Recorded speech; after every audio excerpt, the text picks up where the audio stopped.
Good evening and welcome to the Thursday, June 10th, 2021 meeting of the Northampton School Committee. I'm Mayor David Narkowitz, the chair. This is an online Zoom meeting that's being held pursuant to Governor Baker's emergency order modifying the state's open meeting law. So we ask folks who are on the call to please follow proper Zoom etiquette and maintain yourself as muted unless you're called upon to speak. And obviously later in the meeting, we'll have an opportunity for public comment when folks can use their raise hand functions to be recognized and unmute for public comment. This meeting, which is traditional at our June meeting, we're going to begin tonight before calling the meeting to order with an annual recognition of all of our retirees, folks who are retiring and leaving the service of the Northampton Public Schools. So I'm going to turn this now over to Dr. Provost for the official retiree recognition portion of today's meeting. Thanks very much. I would ask the retirees to turn on their cameras if they would. It would just make me easier to find you and talk to you as we go through this process. This is the second year in a row we're doing this via Zoom. My apologies, first of all, that we are doing it via Zoom. Normally, this is a time when we're able to share a few words and be together one last time. And it pains me that we have to do this in this format. That being said, it's a joyous time. And so I want to make sure that we take a moment here to pause and to recognize all of you for your many years of service to the district and the great work you've done throughout the years. So normally what happens is we call the retirees up in order of service to the district. We hand you a little gift and I shake your hand and then I say a few words to the whole group. So your gifts will arrive via mail. And you can just imagine that I'm here handing them out to you now. So starting first of all with 3 years of service, an ESP from Bridge Street School, Ann Ross. Our next retiree, also with 3 years of service to the district, is our business administrator, Cami Lamica. Next, with 5 years of service, a math teacher from JFK, Dorothy Albrecht. With 11 years of service, an ESP from Bridge Street School, Maria de la Vega. Next, with 13 years of service, an ELL teacher from Bridge Street and Jackson Street, Garrett Adams. With 14 years of service, a cook at Leeds, Eileen Livernoy. With 15 years of service, a district-wide teacher of the hearing impaired, Catherine Kurtz. Also with 15 years of service, JFK cafeteria assistants, Brenda Coyle. And then with 16 years of service, an ESP at JFK, I'll always remember him through many negotiation sessions as the ESP chapter coordinator, Todd DiGeronimo. With 18 years of service, an ESP from JFK, Karen Witkos. With 20 years of service, a special education teacher from Jackson Street School, Alicia Hackerson. With 21 years of service, an ESP from JFK, Donna Taylor. With 22 years of service, an ESP from Bridge Street School, Marilyn Rivera. With 23 years of service, a district-wide position, preschool coordinator, Erica Frank. 24 years of service, an ESP from Jackson Street School, Parmalee Jones. PJ. With 25 years of service, a teacher from Bridge Street School, Karen Hurd. With 28 years of service, head cook from Leeds, Sheila Chartier.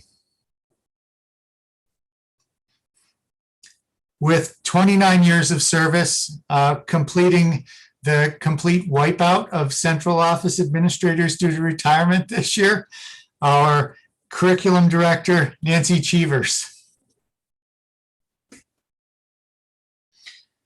31 years of service, our custodian and storekeeper, and I believe neighbor to Nancy Cheevers, Dave Gleason. With 36 years of service, NHS art teacher, Lisa Leary. And with 39 years of service, JFK head cook, Pat Judd. And so now I just want to offer a few words to the retirees. Actually, I'd like to offer a blessing to the retirees. I'm currently reading a book called To Bless the Space Between Us, a book of blessings by John O'Donohue. And it's actually more than a book of blessings. It's about the practice of blessing and trying to really charge the space whenever we're together in community with as much goodwill as possible, which is a practice that I'm working on. There is actually in this book a blessing for retirees, but I don't think it's very good. So I'm not going to read that one. Instead, I'm going to read a blessing for a new position, because in my opinion, I think you all have a new position now. And it's your job to figure out what that position is. So may your work excite your heart, kindle in your mind a creativity to journey beyond the old limits of all that has become wearisome. May this work challenge you toward new frontiers that will emerge as you begin to approach them, calling forth from you full force and the depth of your undiscovered gifts. May the work fit the rhythms of your soul, enabling you to draw from invisible new ideas and a vision that will inspire. And those are my thoughts for you, my wishes for you, my intentions for you. Once again, I thank you for your service to the district. The students of Northampton have benefited tremendously from your tireless service throughout the year. So thank you once again.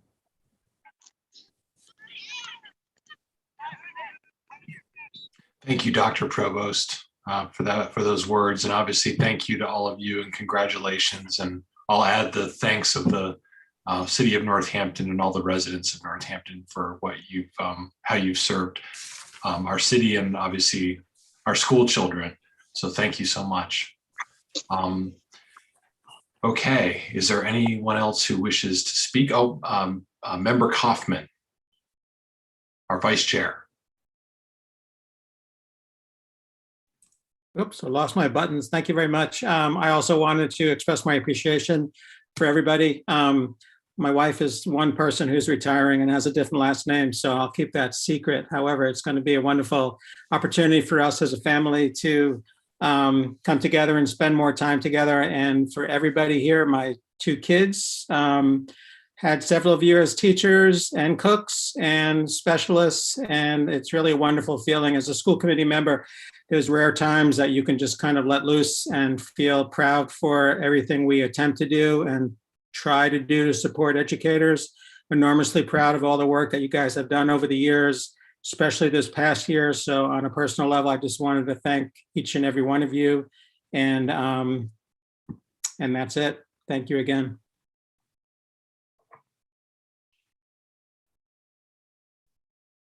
Okay, any other comments or, okay.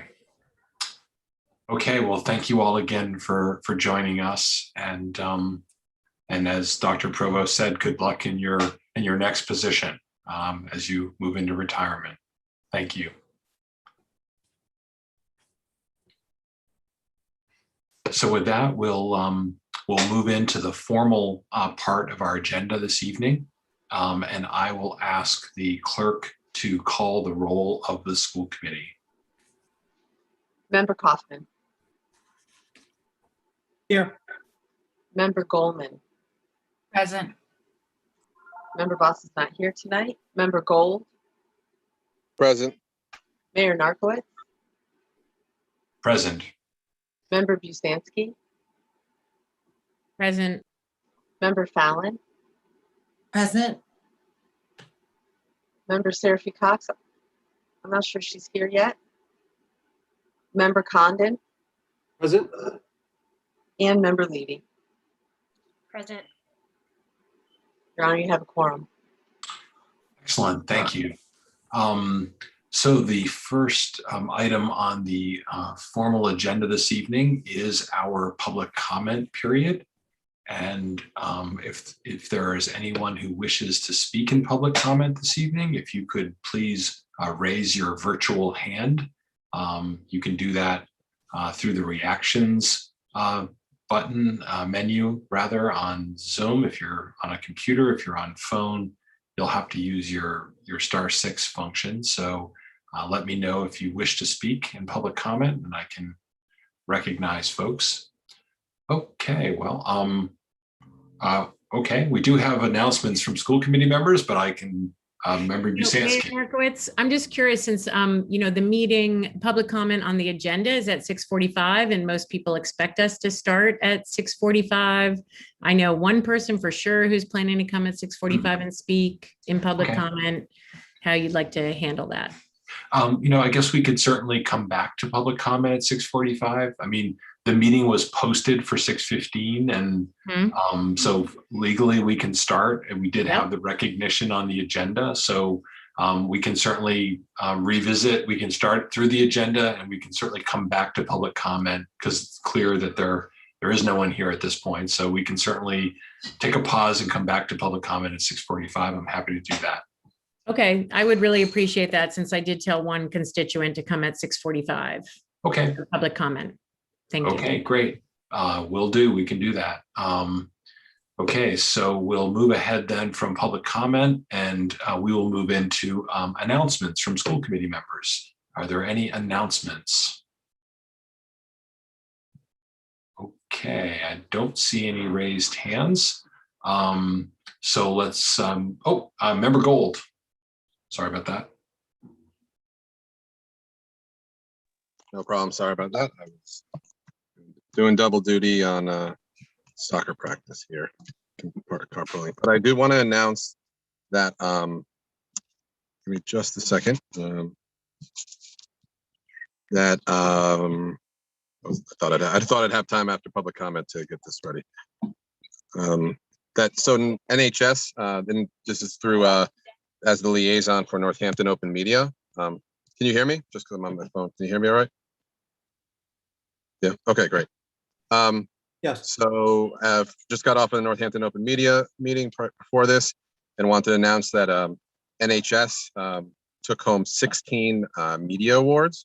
And through Northampton Open Media, they also won 6 awards through the called the Hometown Awards. It's an Alliance for Community Media National Hometown Awards. And so there was some great work by students done and by Northampton Open Media to win these great things. And so congratulations to all the students and Jeremy Whalen and his team that helps the students and Northampton Open Media for making that happen. Okay, thank you very much, Member Gold. Are there any other announcements from school committee? Okay, hearing none, let's move on to the next item on the agenda, which is our consent agenda. Our consent agenda this evening consists of 3 sets of minutes of the school committee, March 11th, March 25th, and April 8th. It also includes the approval of a field trip, the NHS biology class, June 9th through the 21st of 2021, going to Childs Park or the Mill River. And then there's also some donations on the agenda. JFK PTO, $1,075 for ELL program and ELL camp, and the JFK PTO, $4,500 for the 2021-2022 after school program. Is there someone who would make a motion to approve the consent agenda? Motion to approve the consent agenda. Okay. Second. So there's been a motion made and seconded. Member Levy, you have your hand up. Yeah, I was going to move to approve with the one caveat that my name is misspelled in the minutes. If that could be corrected, that would be awesome. My last name is Levi. Okay, we can certainly, if the maker of that motion to approve is okay with that, just correcting that Scrivener's error as part of the approval process, then we'll go ahead and do that for sure. With that, I'll ask the clerk to call the roll on the consent agenda.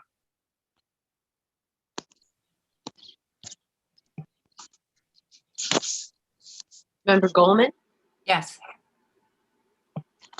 Member Gold, Yes. Mayor Narcoitz, Yes. Member Busansky, Yes. Member Fallon, Yes.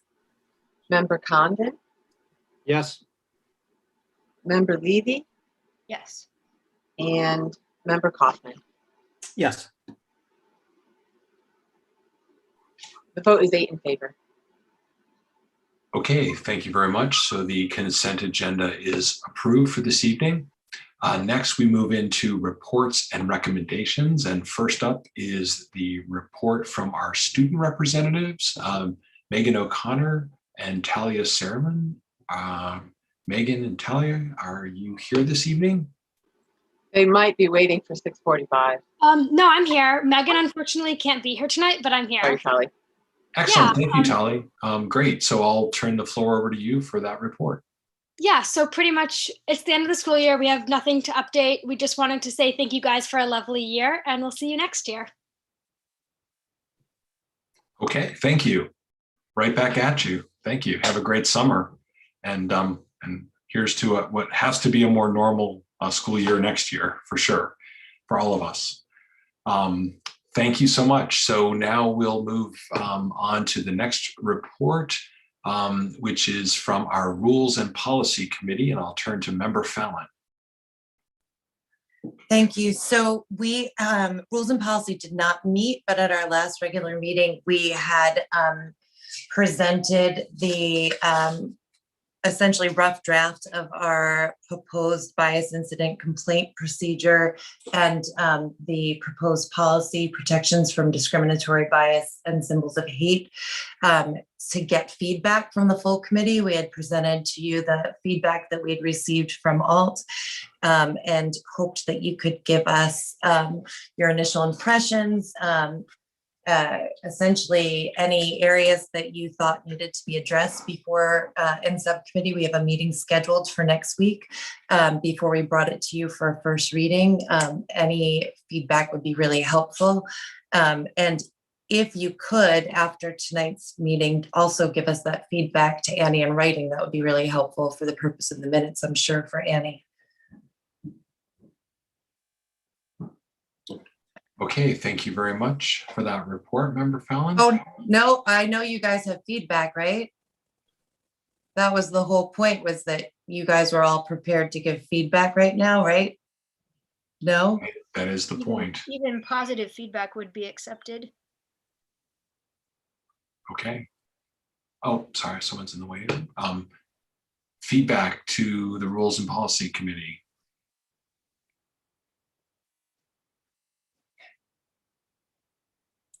Mayor, I can see that Member Goldman has her virtual hand raised. Oh, just saw that. Okay, Member Goldman, sorry about that. Thank you. This is really an exceptional piece. I'm so grateful. I'm looking at the handbook first. Are we doing the handbook first? No, you're doing the hate symbols first. Okay, I've got to switch gears.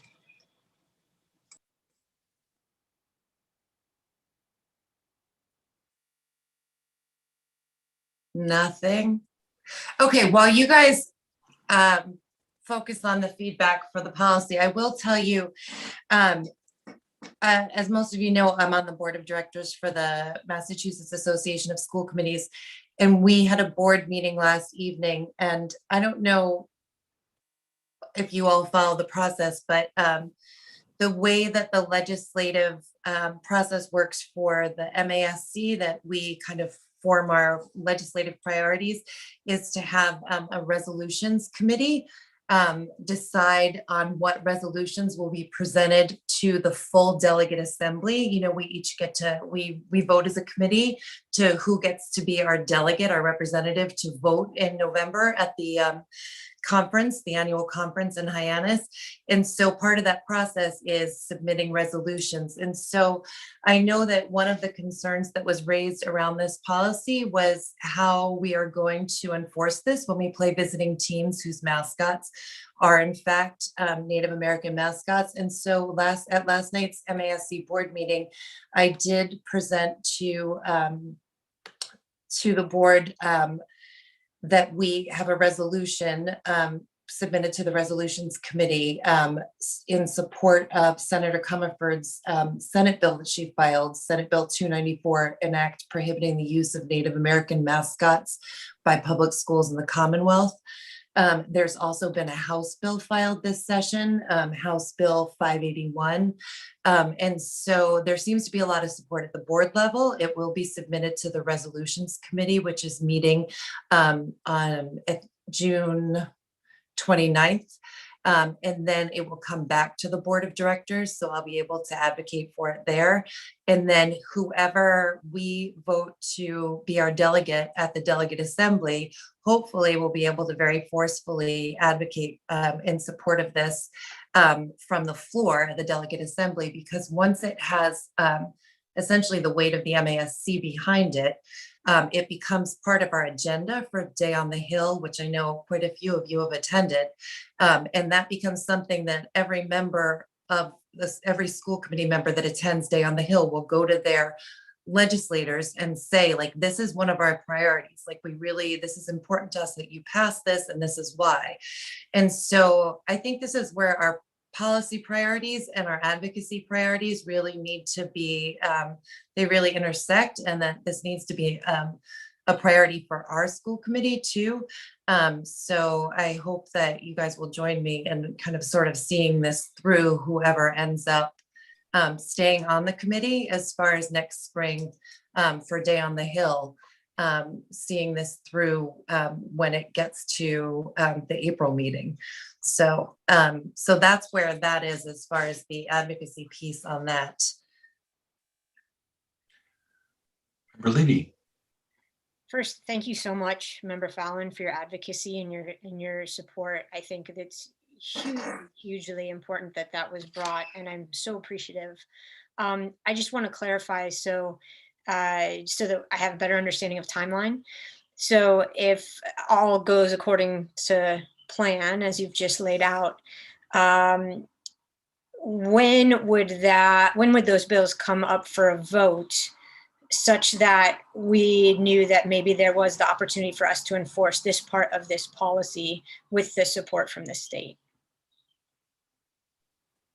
So you can follow along with the bills. If you go to the masslegislative.gov bills, both of these bills have been sent to committee. So they're both in the education committee right now. They have not been assigned a hearing date. When they are, I can let you know. So that's the first piece. Hearings, typically there's not a huge amount of time given to people to speak.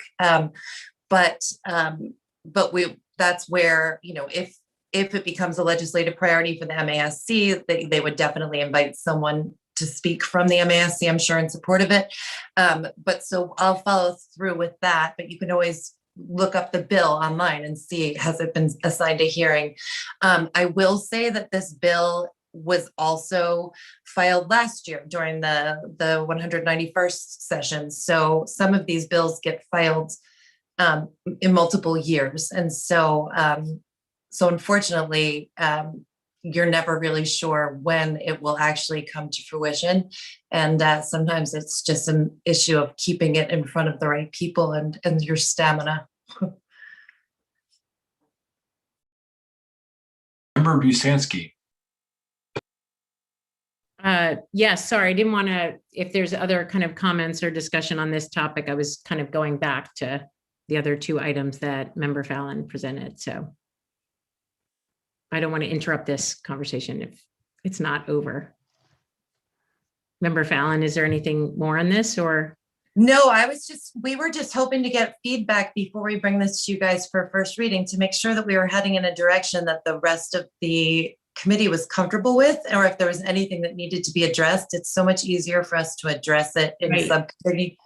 Great. That's actually what I wanted to comment on because I'm just not seeing it in my folder. So, and it wasn't on the agenda separately, so I wasn't looking for it. So, but maybe I'm missing something and everyone else is seeing it in their school committee folder. But so I have not reviewed it. So that's why I have no feedback for you. To be no, I just realized, were you not at that meeting? I'm sorry. Okay. I think it was because it was at the meeting that you were unable to attend. Okay. I feel a little better then. So your feedback will be the first reading feedback. Okay. I am at peace with that since we have two readings. So thank you for that. Sorry. And then I'm not seeing any hands. Was there feedback on the handbook before we bring that to you for a first reading, or for you guys to vote on to accept? I think Member Goldman may have some feedback on the policy first. Yeah, I think Member Goldman was circling back on that. Member Goldman? Thank you. Before I say that, I wanted to mention something about the annual meeting and selecting a delegate. I spoke with Annie about this, and she said that I think it's August we would vote for who would be the delegate. And Laura, I just want, Member Fallon, I just wanted to check with you about, it sounds like you are going to continue to be active with the MASC after, So the MASC, yes. So my role will end. I'll be holding my seat until December. When I step down from this, my role with them will also end. The registration for the conference has opened. The early bird pricing is until July 15th. So I guess registration opened like 2 days ago. And it does fill up, and they are in fact limiting the number of in-person registrations. This year, you'll be able to register either to do it virtually or in person. And it's the weekend of November. I think it's November 6th and 7th.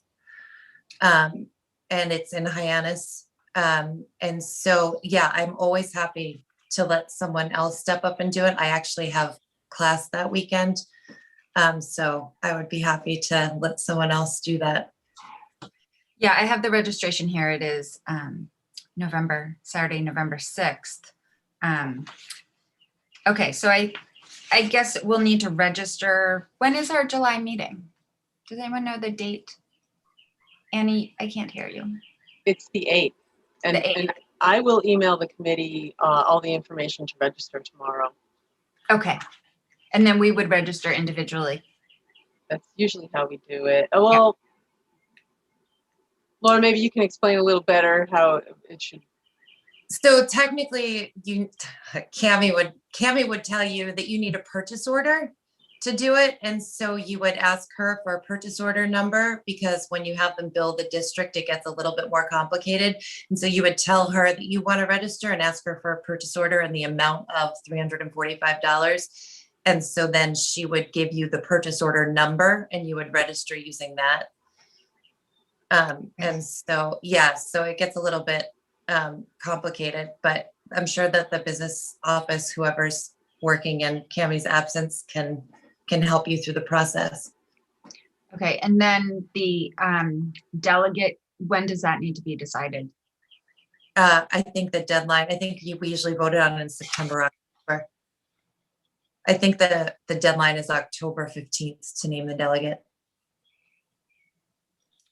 Oh, yes, looks like maybe before October 27th. Okay, great, thank you.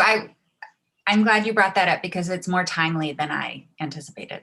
So that's great. I'll look forward to receiving that email to register. Okay, with regard to does anyone else want to say anything about the MASC annual business meeting? Doesn't Okay. sound like it. There are No. hands up, but I think it's related to the other matters. So you Yeah, okay, I'm going to move on to the protections from discriminatory bias and symbols of hate policy. I only have grammatical corrections. I didn't know you could really have a policy like this that because of the intricacies of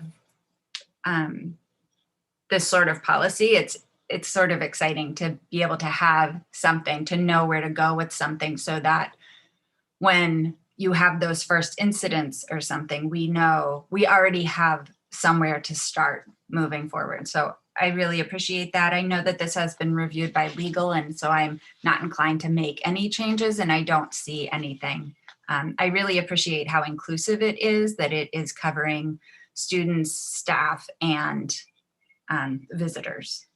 And so I just want to say thank you and look forward to adopting this policy. And then I'd like to leave the table open for anyone else who would like to reflect on the hate symbols policy. Member Busansky, you have your hand up next.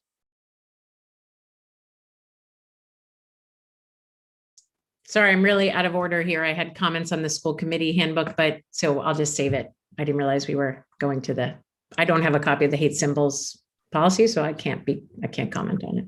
Member Condon. I also wanted to comment on the handbook, so I'll hold off if there are still people wanting to comment on the hate symbols. Okay, should we, any comments related to hate symbols? If not, I'll go back through the order and we can talk about the handbook. So do we want to go back then to Member Busansky and talk about the handbook at this point, and then I can move forward from there? Sure. Well, just, first of all, thank you for putting this together, because I think it's going to be really helpful for new committee members in the whole onboarding process. So I think that's really fantastic. I had very small comments. Let me just see. I tried to, it's on page 17. I don't know, all the pages are numbered. So I'm going to, or they're sort of numbered, page 11 or 12. Anyway, school committee meetings, schedule of meetings. It seems like it says regular meetings are usually scheduled the second Thursday of every month, but we also have those second meetings that we have. I always forget the schedule of those that we probably want to include, which happen, 4 times a year? Member Kaufman, I always feel like you have a good handle on those, but that I think it'd be helpful to include in this. So add in the student achievement meetings. Yeah. And also, I think it'd be useful to add that we usually have a retreat once or twice a year, something to that effect. Just to give people the whole kind of scope of what they're getting themselves into. Let's see, there's in the list at the very end of obtain copies of and review the following documents, I thought maybe having the code of conduct would be useful to include. Oh, thank you. Okay. And then I also wanted to suggest, and I can look up the name and, but I always forget the name of the Little Red School Committee Best Practices book that I think some of us have read, or many of us have read, that I thought could also be just good as sort of an additional reading to put in the mix as a suggested reading. Okay, thank you. And I can send you that name. I just didn't get it. Yeah, I have it. You have it. Okay, great. Thank you. Member Condon. Thank you. I also want to say that I think this, I also want to say I think this document is going to be really helpful. I've already started talking to people looking to fill my seat once I vacate it. And of course, one of their immediate questions is, what does the job entail? So I think this document does a really good job, at least starting to explain what the role is of a school committee member. I particularly appreciate the specific references to particular policies.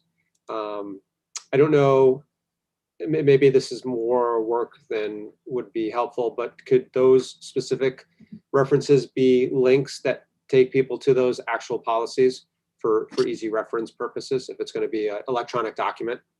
Yeah, we're going to embed links. We were struggling initially to embed the links because not all of the actual policies we were linking to had been updated. But I think that we're almost there. Great. And that's all I really wanted to say was thank you for your work on this. I think it's a really important document. And I think it'll be very helpful for future school committee members. Okay. Anybody else with additions you'd like to suggest? Oh, Goldman. Hi. Okay, thank you. Again, some of my comments are like, there's the use of the word children, and I wonder if students would be more appropriate, little things like that that I can just send to Annie. There are some sections of this that I am so happy to see spelled out, and I really can get behind statements that weren't necessarily so clear and available before about our commitment and our role, that I really appreciate being in here. There are other things mentioned that I just wanted to point out. One thing is in the how we communicate section,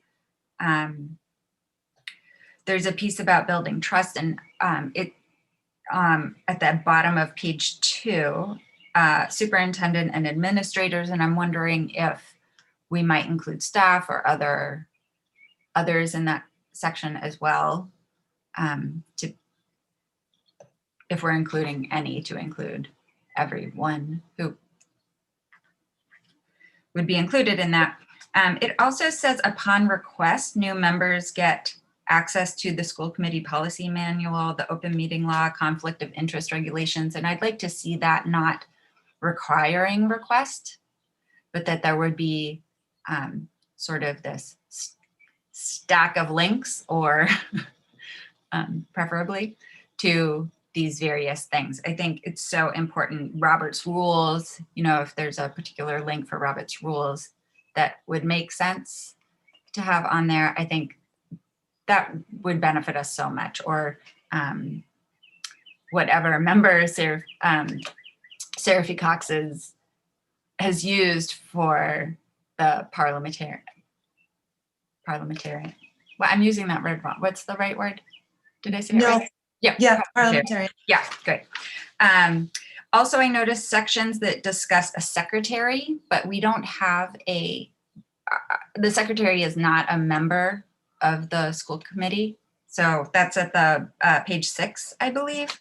I can't tell if these numbers, I think they're the bottom of the page. So page 6 after vice chair, there's a section on secretary that seems a little off. Also, there's on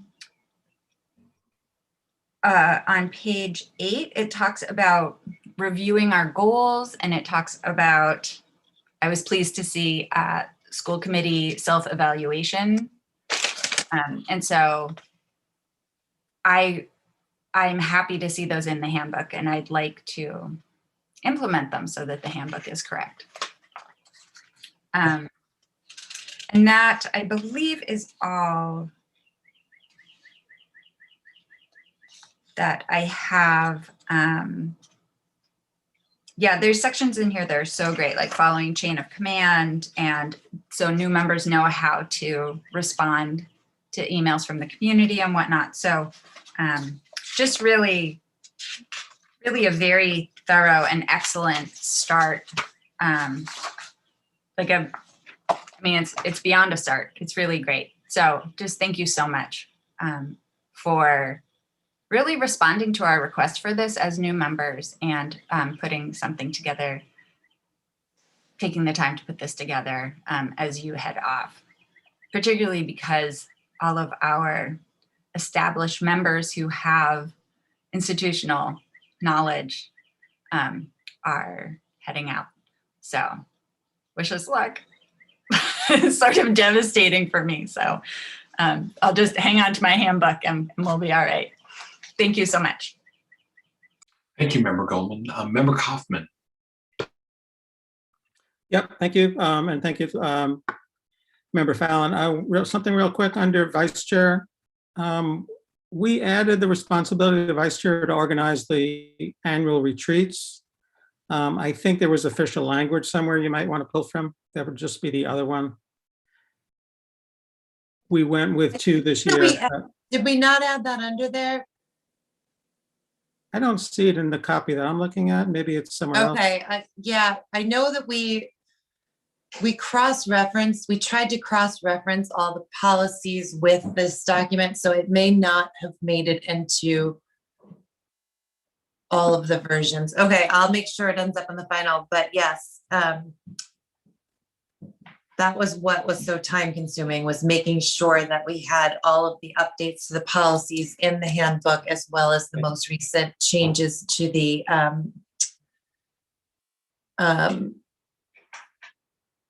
oh Sure. gosh, you know what we vote on every January. The rules of Rules for procedure. procedure. Thank you. That was a test for everyone. How do we do? You know.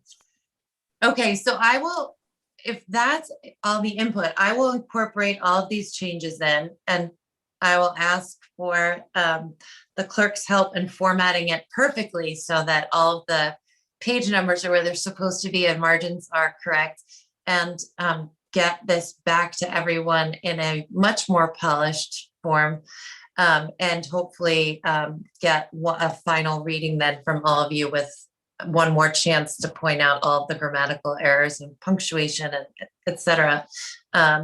Hopefully by the end of the summer, we'll have a final version to give to people who are considering a run for office so that they understand what they're getting themselves into.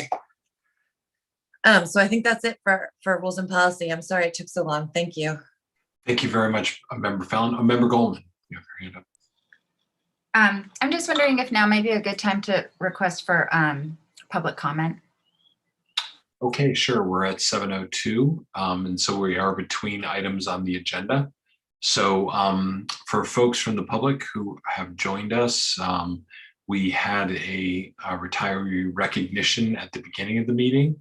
We had allocated a certain amount of time for that, and we didn't use all that time. So we weren't at the point at 6:45 when public comment began. So I will offer an opportunity at this point, if folks have public comment, to please raise your hand virtually, and I will recognize you and then ask you to state your name and where you live, and you'll have 3 minutes to speak.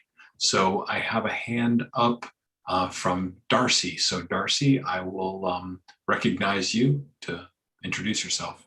Thank you. My name's Darcy Sweeney. I'm from Florence, and thank you, committee, for letting me speak, and to Rebecca Busansky for helping me navigate the public comment process. I'm with Climate Action Now, Western Massachusetts, and I'm here to ask you today to endorse a bill that's in the Massachusetts legislature this session. It's H926, the School Children Pesticide Protection Act. Climate Action Now is working with NOFA, the Northeastern Organic Farm Association in Massachusetts, with several other organizations to try and get this bill passed. As you may know, under current Massachusetts law, schools can only use pesticides outdoors that have not been classified by the EPA as known, likely, or probable human carcinogens. Unfortunately, the EPA still classifies glyphosate, one of the most toxic pesticides, as safe, even though back in 2015, the World Health Organization's International Agency for Research on Cancer classified glyphosate as a probable carcinogen, and more than 17 countries have banned or restricted its use. Several schools in Northampton, including, Jackson Street School, Bridge Street School, Leeds School, and the high school, use glyphosate under the trade name Lesco Prosecutor in their integrated pest management plans to control weeds. And the rationale for using this is safety. I think it's ironic that the integrated pest management plans give safety as the rationale for using glyphosate, given that it has been linked to a wide range of diseases and conditions in humans, including birth defects, liver damage, ADHD, cancers, and celiac disease. It also has antibiotic properties, and which raises concerns that destroy beneficial bacteria in the digestive tract, leading to human problems. Children, of course, are especially vulnerable to toxic pesticides. They absorb more pesticides relative to their body weight than do adults. Their organs are still developing and so are less able to detoxify harmful chemicals. And in 2012, the American Academy of Pediatrics called for governments to reduce children's exposure to toxic pesticides. So please endorse H926, which, if passed, will protect children by restricting outdoor use of toxic pesticides near schools and childcare centers, allowing only pesticides the EPA considers minimum or those that are certified for organic land care. I also want to mention that the high school has a list of at least 10 substances with names like for their fields, and again, it's for weed management, names like sulfentrazone, and it says harmful if inhaled, prodiamine, which can be irritating to skin and sore eyes, burning, rashes, headache, fatigue. So why are we using these kinds of substances to control weeds? I think that it is way past time to stop using toxic pesticides generally, but especially around our children. Thanks very much. Okay, thank you so much. Thanks for being here this evening. Is there anyone else, any other members of the public who wish to offer public comment at this point? Again, you can raise your hand. Oh, I see a physical hand. Looks like Liz Burnworth. Liz, go ahead and unmute yourself and just say your name and where you're from, and I'll give you 3 minutes.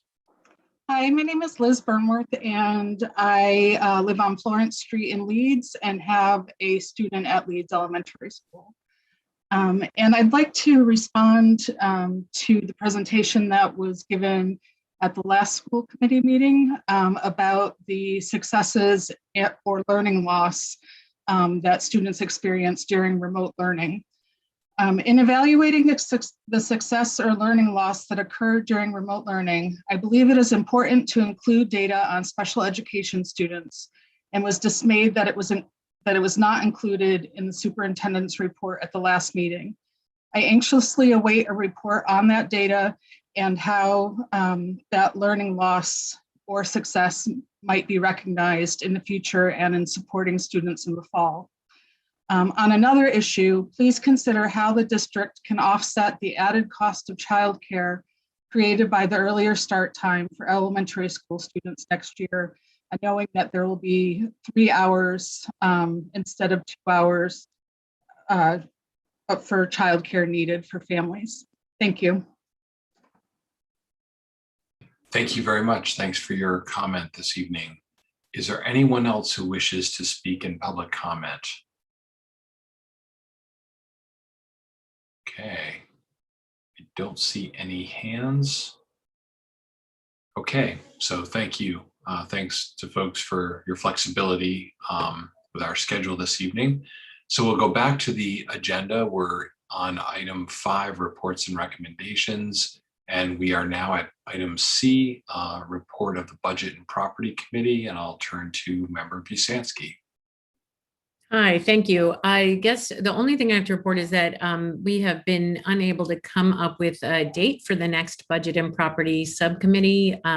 It looks like we're all the way at the end of June to beginning of July to possibly scheduling that meeting. And I'll talk about this more later in the evening, but hence that is a big part of why I'm bringing this endorsement of the bill H 926 to the school committee. So just wanted to keep everybody posted. Okay, thank you, Member Busanski. The next committee report is Superintendent Evaluation. Member Condon. Thank you, Mayor. I just want to reiterate and reinforce Annie's email to the other school committee members that feedback should be directed to her and not to me as we had originally planned. So again, any feedback you have that you would like to be contributing towards the superintendent evaluation should be sent to Annie, not me. And then we'll be holding our next meeting, I believe the 23rd, Annie, is that right? I think it's the 22nd. I'll send that announcement out tomorrow. Thank you. Yeah. Great. Okay, thank you, Member Condon. I have hands from Member Fallon and Could you just remind us what the deadline was for that feedback? I should know that. Let me look back. Was it the 18th? Is that number seems to? Yeah, it's between 18th. Tomorrow and the 18th. If you could get it to me then. Thank you. Thank you. Member Busanski. And again, maybe this came up at the meeting I wasn't at, but is Annie, are you sending around a format for the feedback, or is there a form that we complete, or? Member Busanski, there was a packet sent out maybe a month ago now or so, or even longer, that had some information and then sort of a template for your feedback to contribute. Okay, great. I'll look back at that. And is there, okay, that's all. Thank you. Member Goldman. Yeah, Member Busanski, I believe that the packet is in the materials for the last meeting, for the May meeting also. Okay, thank you for that. Any other questions related to the superintendent evaluation? Okay, so thank you very much. We will move on next to the business administrator report, which will be delivered by, I believe, Dr. Provost, followed by the personnel report, and then the superintendent's report. Thank you. I don't have a business manager's report, and my superintendent's report is going to be folded into the presentation I'm giving later in the evening. So I will move on to the personnel report and let the committee know that in the month of May, we had 3 separations and 5 new hires and no transfers. Okay, thank you very much, Dr. Provost. We'll then move into new business. We have no old business, so we'll move into new business. And this evening we have a vote to approve a gift from the Northampton Education Foundation, NEF endowment funds. And I believe that Josh Bedell is here to make a formal presentation regarding the NEF endowment grants this year. So I'll ask Josh to go ahead and unmute and turn the floor over to him. Thanks, Mayor. Hello, everyone. For those who don't know me, I'm Josh Bedell. I'm a board member of NEF and the co-chair of the Endowment Distribution Committee. And I'm doing my best to fill in for Marty Wool this evening in this role. We have a couple of new awards, 3 new awards in the spring grant round that we're very excited about. A press release was sent around. I don't know if the committee received that. I'm just going to quickly run through the 3. If you recall, we did a special grant round in the fall this year due to the unique circumstances this year. So this is actually our second grant round for the 2020-21 school year, although the awards made just now are to start in the fall of 21-22. So we awarded to the Hitchcock Center's Take It Outside program, $36,640. This program will impact all elementary schools, and I won't just read through the whole thing here, but the primary goal of the project is to promote greater use of the outdoors surrounding our elementary schools and help teachers take it outside and take their classroom outside, specifically focusing on STEM education and just really trying to help teachers K-3 in particular to use the resources in nature around the school buildings, which is very exciting. We awarded $20,000 to Grow Food Northampton. This will impact all grade levels in the NPS. Grow Food is finishing up another endowment grant, which has been running the last couple of years, and this one is going to allow them to continue the work they've been doing with the elementary schools, which has been very successful. I can speak personally. My first grader has been very happy with the work that they've done. And this new grant is also going to allow them to expand into the middle and high school students, specifically working on issues of sustainable agriculture, climate resilience, and equity in our food system. So we were very excited about that. And the third project that we funded was kind of near and dear to all of our hearts. This is a project at the high school that was fully initiated and presented by a few members of the student union. To create a resource library within the school building to maintain supplies for students in need, both school related as well as some basic needs materials. And this one was one where we don't often fund just material purchases, but because this seemed like such a great program and we were so impressed with the initiative taken by the members of the student union, we were very happy to fund this for $5,000, which was their full ask. So these 3 grants, in addition to the 3 that were funded in the fall, brings the total amount of awards this year from the endowment to $96,640, which is by far the most ever awarded during a single school year. And we're so happy to be able to do it. And it's really just thanks to the generosity of the community, particularly in this last endowment fund drive that we just finished up about a year ago, a little over a year ago. So we're just so appreciative of the great generosity in the community and very happy to fund these 3 great programs. Thank you very much, Josh. Before we entertain comments, could I get a motion to accept this incredible gift from the endowment fund? So moved. Is there a second? Okay. Are there any comments or questions from the school committee? Okay, well, with that, then I'll ask the clerk to call the roll of the school committee.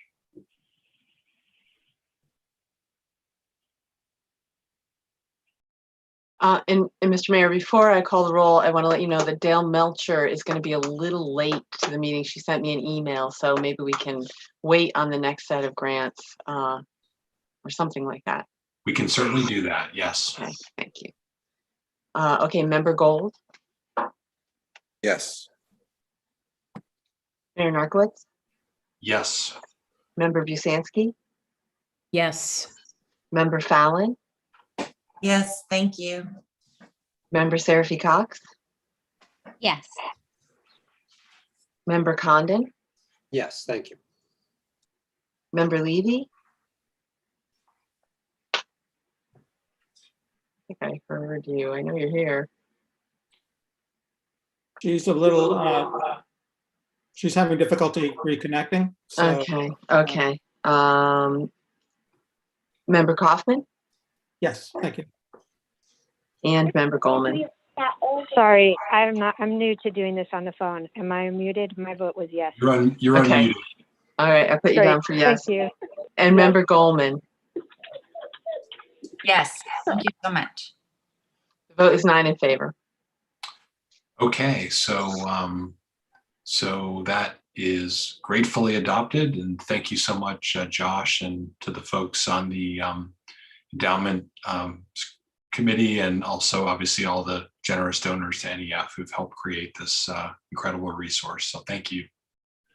Thank you. Okay, so it sounds like we'll move past item B until Dale Melcher arrives on the NEF small grants, and we will move next to item C, which is a vote requesting that we rescind special COVID transportation rules. And I believe Ms. Lieber is here this evening, our school transportation coordinator, to discuss that. And I would recognize her first to maybe explain what this vote is all about. Good evening. I'm here tonight to ask to have the vote to remove the temporary COVID transportation policy that was put in place last year. This policy changed our busing from the 1.5 miles to the state mandated policy that is a K through 6th grade, only over 2 miles or more. Later on, we did add the 7th through 12th graders at the 2 miles or more mark. But in removing this policy, we'll allow more students to ride the buses and hopefully relieve some of the major traffic that some of the schools have had a lot of problems with this year, but just to go back to our regular busing schedule. Is someone willing to make that motion? Motion to remove the COVID policy for busing and go back to our regular schedule as described. Second. Okay, so there's been a motion made and seconded. Are there any questions about this? Oh, Member Fallon has her hand up. Was this to go into effect for next year? Yes, please, Oh. for the fall. Okay, so hearing no further questions or discussion, I'll ask the clerk to call the roll. Mayor Narcoitz. Yes. Ooh, I'm sorry, Member Goldman, did you have a question? Yes, Tammy, could you tell us about the busing for the summer? Will that have any restrictions?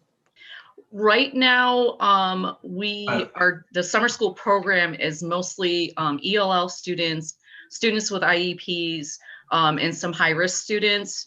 So they have been getting busing right along now. DESE has lifted the caps on busing. We've kept it to 44 students, which is only 2 to a seat. So I am keeping that. We are also keeping, because of the mask mandate on public transportation, we're still asking the students to wear their masks. We still have all the windows open, and we're still doing all of hand sanitizing and cleaning. So as of right now, that's what we've been doing. It's just that this policy, if we can remove it, will get us back to the 1.5 miles to alleviate some of the traffic and some of the parents that have had a really hard time getting the kids to school. Yeah, thank you so much. Okay, so let's go back to the roll call vote. I will vote yes, Annie, and you can continue with the roll call. Member Busansky. Yes. Member Fallon. Yes. Member Seraphy Cox. Yes. Member Condon. Yes. Member Levy.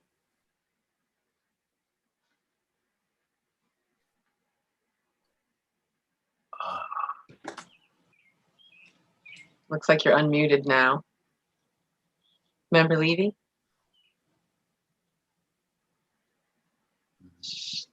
I'll wait.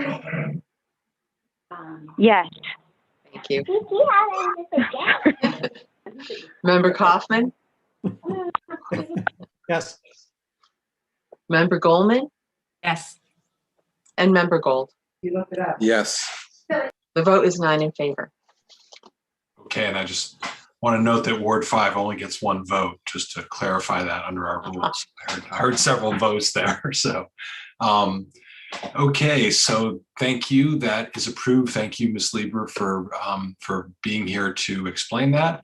And let's go on now to a just quick double check. Dale Melcher is not yet with us. I don't see her here before we move on to the presentation. So let's go on to the next item on the agenda, which is item number D, and it's a presentation from Dr. Provost on the Ed Trust survey results. Dr. Provost. Thank you very much. Let me share my screen for this.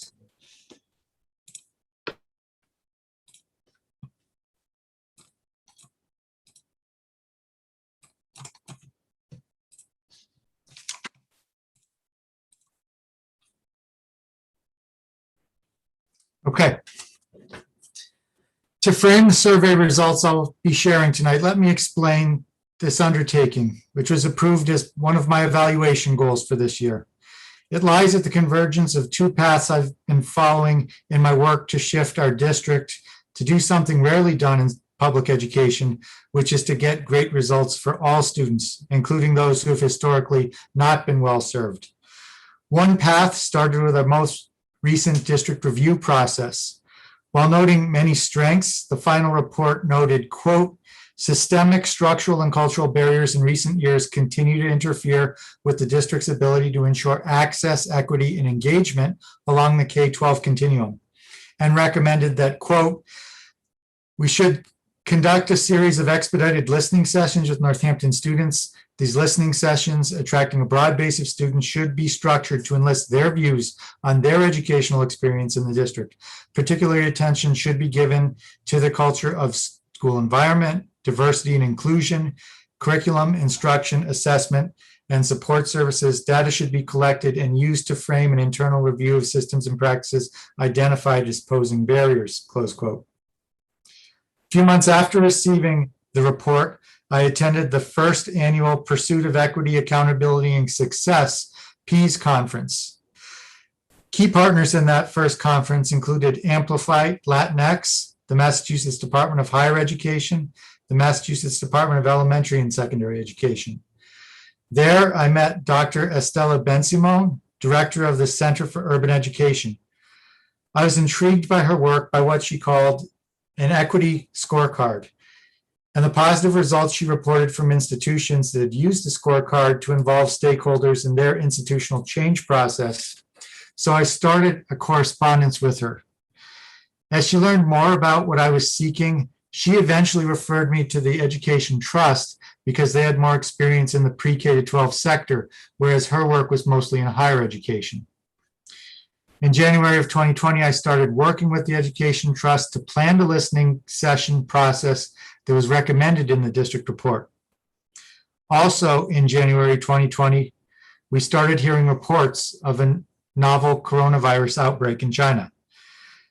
Yet, as it became clear that the normal process of conducting focus groups would not be feasible in the midst of what eventually became a global pandemic, with our buildings closed to the public and students attending remotely, we turned to a survey methodology as the best way to enlist the views of students and their caregivers on the educational experience in the district.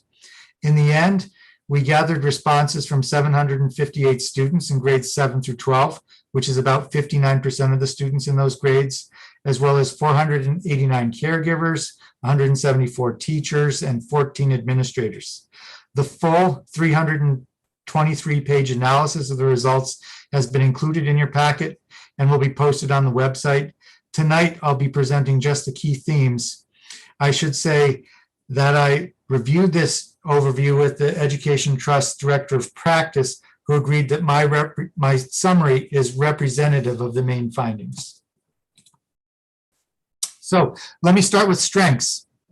The first strength is our overall school climate, which is one of the most important findings of the survey. In fact, the Director of Practice from the Ed Trust said it's extremely important, and this is probably what she said is the most important thing for school committee to get out of the report, that our overall school climate is safe, supportive, and respectful. The reason that's so important is the school climate is one of the great enablers of equity in our district. To go into a little more detail on that,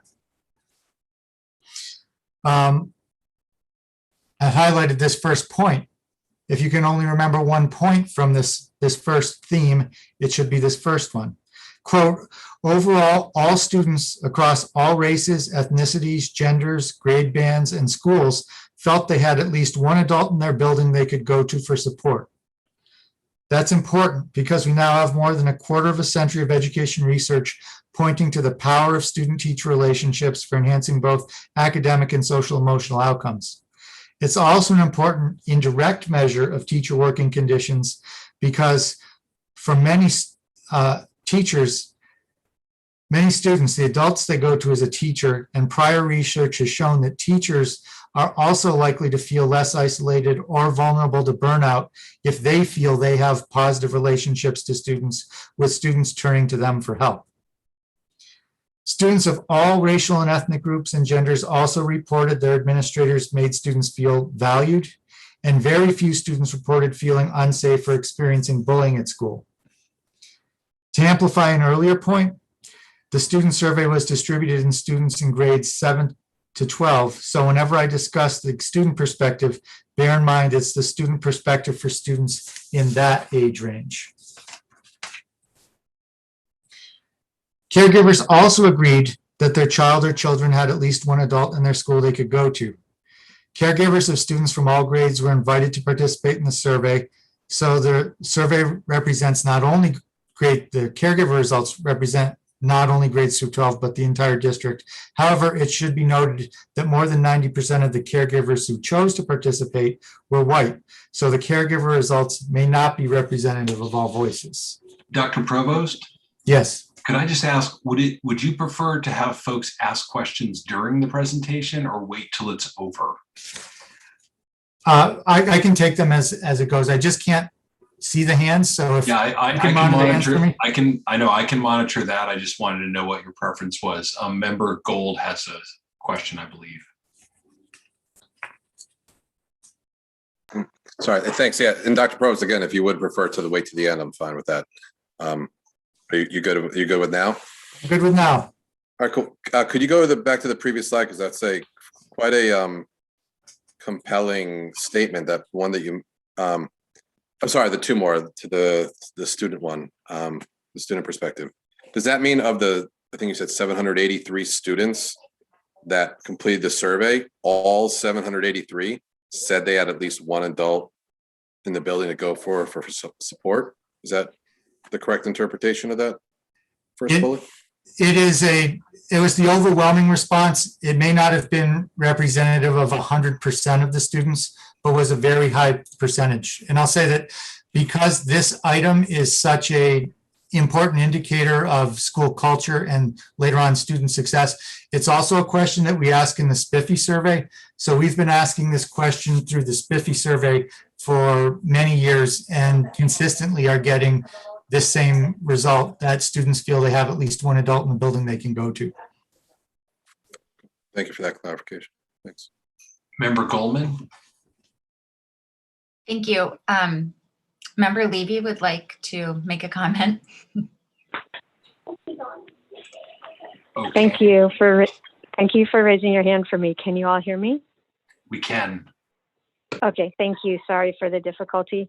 My question, Dr. Provost, is because I noticed this was an asterisk on a number of the slides that the strong majority of participants who are caregivers identify as white. I'm wondering what methods were used to try and get a broad participation in this survey. And once you saw that was the demographics of the participants, was there then anything done to try and perform more outreach? So the main effort that we made was making sure that the survey was available in home languages of all of the families of our district. That actually became the work of several months. So we had, I believe in the end, about 16 different versions of the survey and all the home languages that were represented. And we did involve our EL PAC, I believe, in trying to get trying to enlist participation among parents. One thing that to your second point, that I wish we might have done differently is I didn't know who the participants were until the entire analysis was done. So we did not have the opportunity to do outreach to those families. However, next month, I'm going to be presenting some potential metrics for the district improvement plan, as you had requested, I believe at last month's meeting, not you, but the committee had requested at last month's meeting. And one of the proposed metrics we have is using the same survey and looking for improvements in some of the areas where we're seeing deficiencies, but also trying to increase the overall number of caregivers who participate in it. So we do have some strategies for outreach that we want to try next time we give it, but we have not been able to use those strategies with respect to this set of results. Okay, thanks for that response. My hope is that, especially if this is going to be a tool that's used as a standard to compare as over time, that perhaps even though it's too late for this viewing of the data, perhaps there's outreach that could be done now to get higher participation amongst folks who hold historically marginalized identities. I think that's a hugely important population to hear from. And I think, I think there's been a bit of a pattern here in terms of lack of participation in surveys. And so I would hope that we could be a little more proactive moving forward to ensure we're really thinking about our outreach methods if sending an email and translating isn't actually getting the participation we're looking for. Thanks. Yeah, I agree. And so one of the strategies that we're thinking about for the next version of this, it really relies on face-to-face. So I think that will be when schools reopen. I think the next opportunity we'll have to really try to make a push to include more people in this survey and get their input will be during open houses, which traditionally have drawn huge sections of our parent population, especially at the elementary level. So thank you. Member Seraphy Cox has her hand up.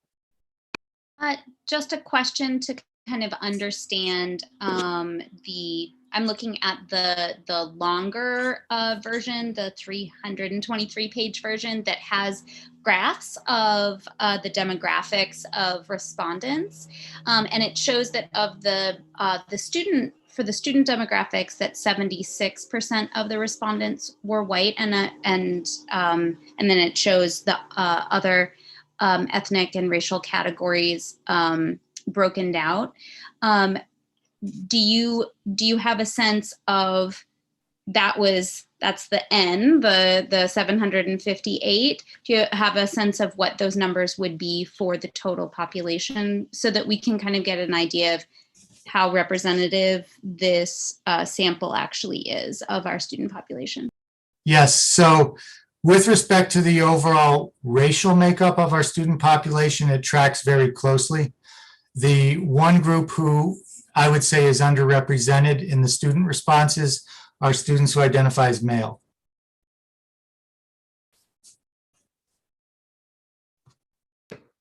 Okay. Appears that's all the hands we have right now, Dr. Provost. Okay. So moving on to the teacher perspective. Teacher results also include responses from all grade levels. You remember that students reported building leadership made all students feel valued. The teacher question was slightly different. They were asked whether building leadership treated all students fairly and equally. Here you can see that teachers were much more likely to agree or strongly agree than to disagree or strongly disagree on the question of whether building leadership treated students fairly and equitably. Teachers were also asked to weigh in on whether families of all races and ethnicities were actively encouraged to participate in their child's education. As you can see, teachers strongly endorsed the statement. Again, these are combined results for teachers from all grades and schools in the district.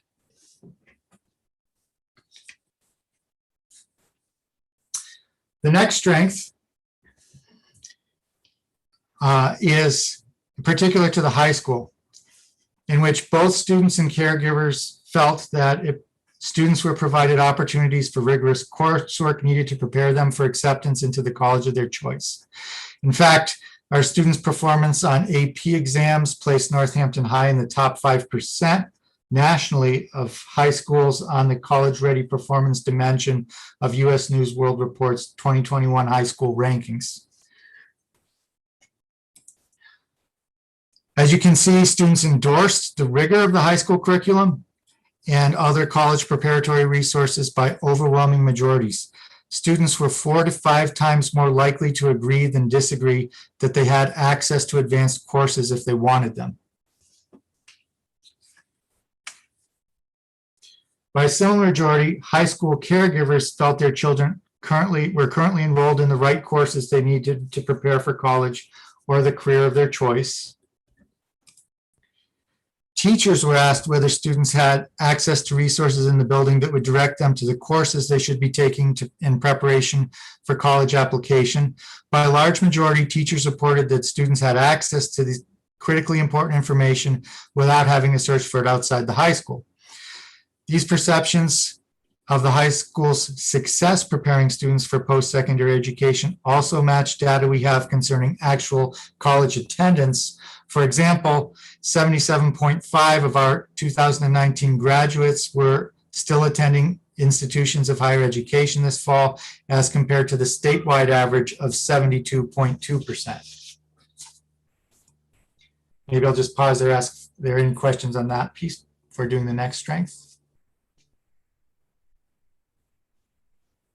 Okay. The next strength was that our educators hold high expectations for all students. This is a critically important evidence-based strategy for promoting equity.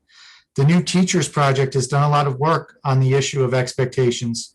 Through extensive classroom observation, they found that lower expectations were often evident, not in Northampton, but in schools where they were conducting their research, in classrooms where there were more students of color, students from low-income families, or students with disabilities, and that the lowering of expectations was one of the key drivers of inequity in school systems.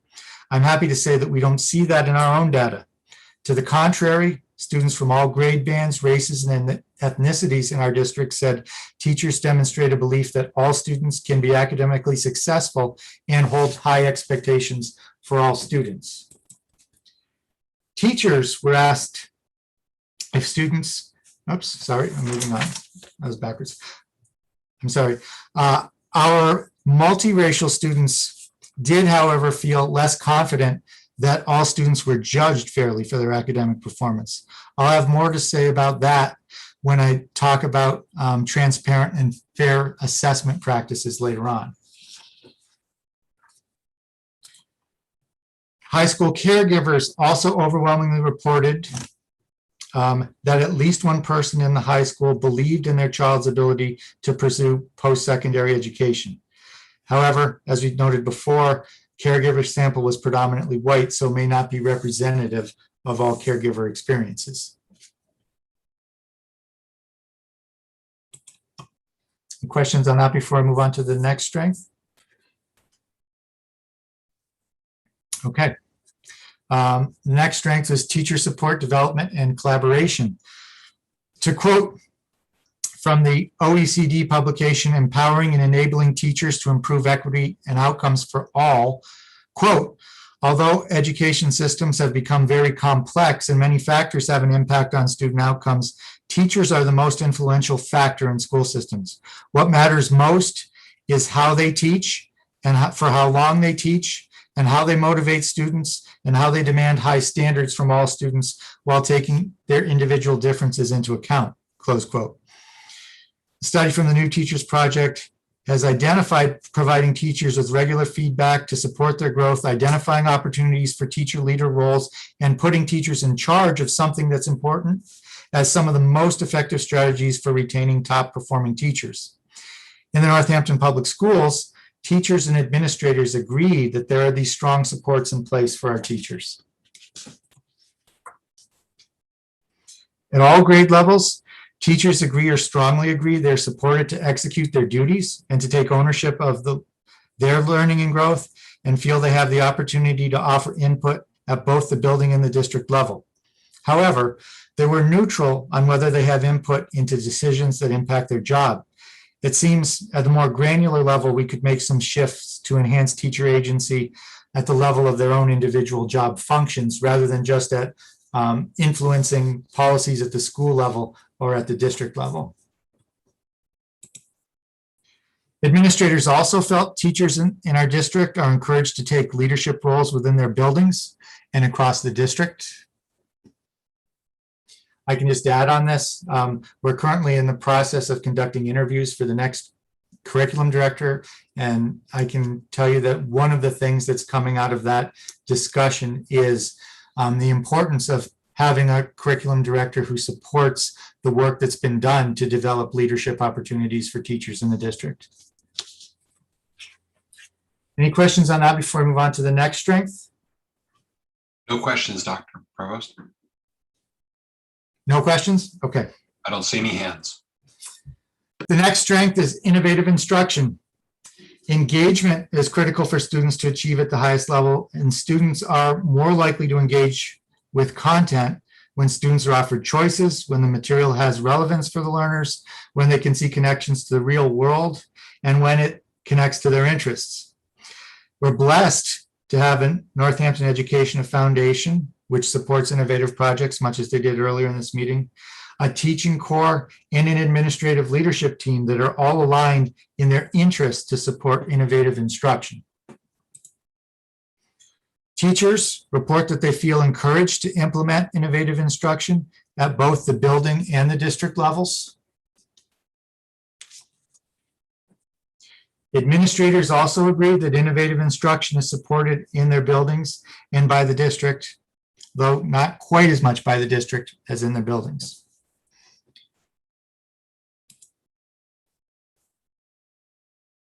The next strength is extracurricular learning opportunities. Although I believe examining patterns of student achievement, although I believe examining differences in patterns of student achievement and taking steps to reduce those differences is an important part of our district's equity work, providing all students with access to a rich, humane, and fully rounded education goes well beyond scores on standardized tests. In fact, as you will see when I bring the metrics you've requested for our district improvement plan, one of the proposed measures will be to increase the percentage of students in all subgroups who are taking at least one arts course, and increasing the percentage of students who complete an innovation pathway or earn the seal of biliteracy. I'm also happy to say our district offers many learning opportunities that go beyond the classroom, that more than 80% of the students in our district are currently enrolled in at least one arts course, and that rates of participation in arts education is similar for students of all racial groups.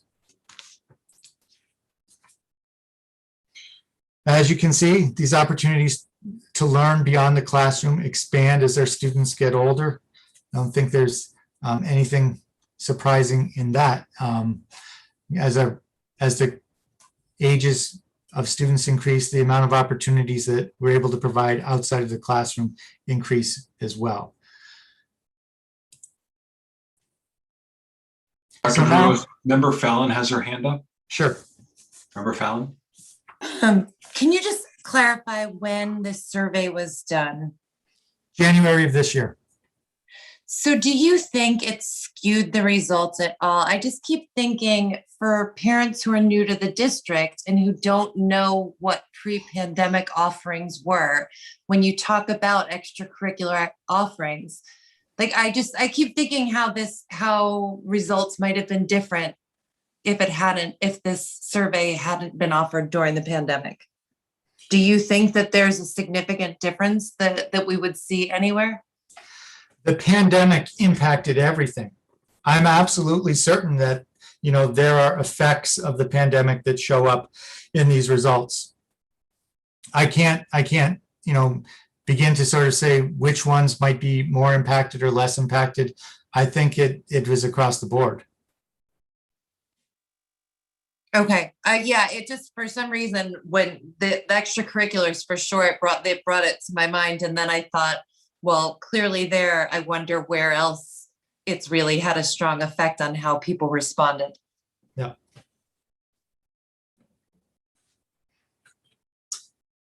So all the foregoing items were strengths or enabling conditions for greater equity in the district. Next, I'll talk about our areas of growth, or what could be considered barriers to greater equity in the district. The first of those is the cultural relevance of our curriculum. A major focus of the last district improvement plan, as you know, was establishing a comprehensive pre-K to 12 curriculum. An important focus of the new DIP will be to revise that curriculum to make it more culturally relevant. You've helped us start that work with the approval of funds for the new middle school social studies curriculum and the new Black Studies course at NHS, which has already enrolled 60 students over for the next year. But this will be, I think, an ongoing effort over the next 3 years of the district improvement plan. Only about half of our 7th to 12th graders said that our curriculum reflects multiple races, ethnicities, genders, and perspectives. And as you can see, the responses of students from the two schools varied considerably, with a much higher proportion of middle school students reporting receiving culturally sustaining curriculum as compared to their high school counterparts. There's almost twice as much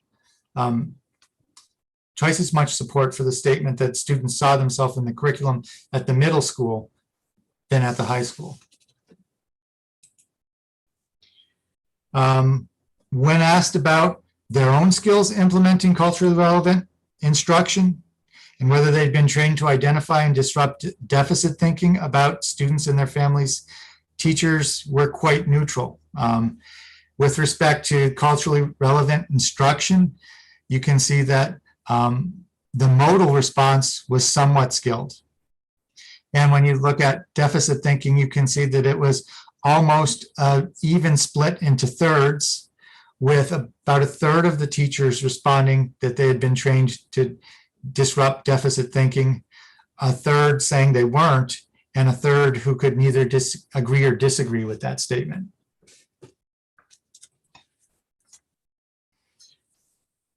Teachers also overwhelmingly expressed a need for more district professional development on culturally relevant instructional practices.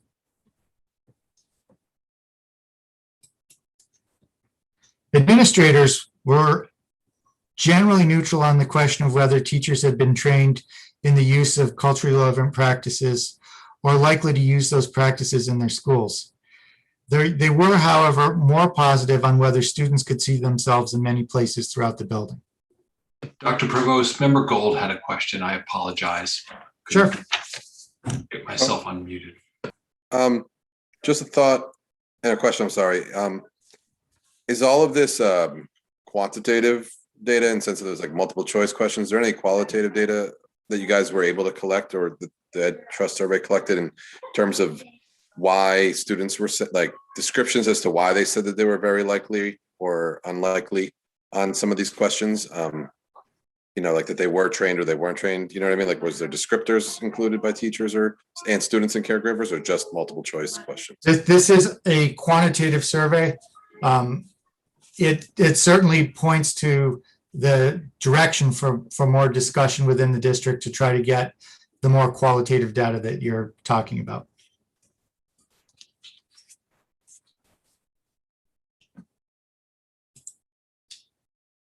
Okay, so our next growth opportunity was fair treatment and clarity in assessment.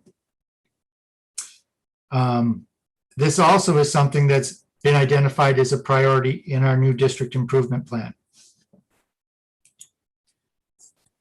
Almost a third of high school students report that students from other races or ethnicities have to work harder than their peers to be seen as academically capable.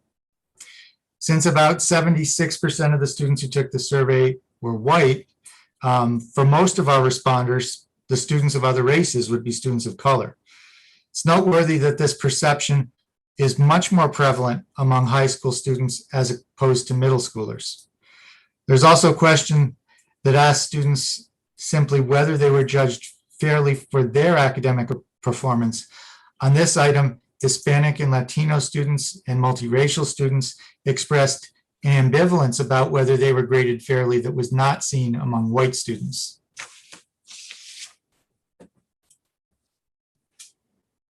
Caregivers of middle school students reported that grading practices were very clear. However, about a third of caregivers of students at all grade levels felt grading practices were only somewhat clear, and almost a quarter of caregivers at the high school found grading reporting not so clear.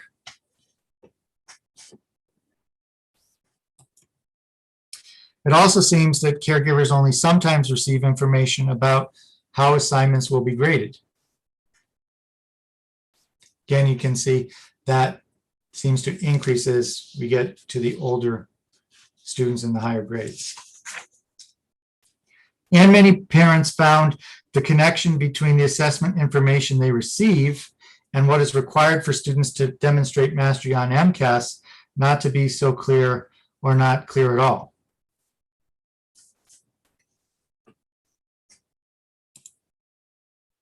Administrators were also ambivalent about how well teachers were measuring students' mastery of standards.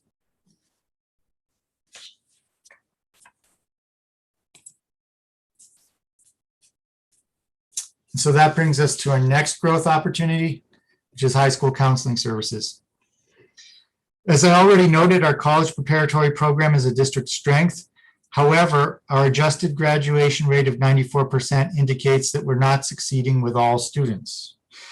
Prior to discussing this publicly, I met with the guidance department to review the results and discuss next steps.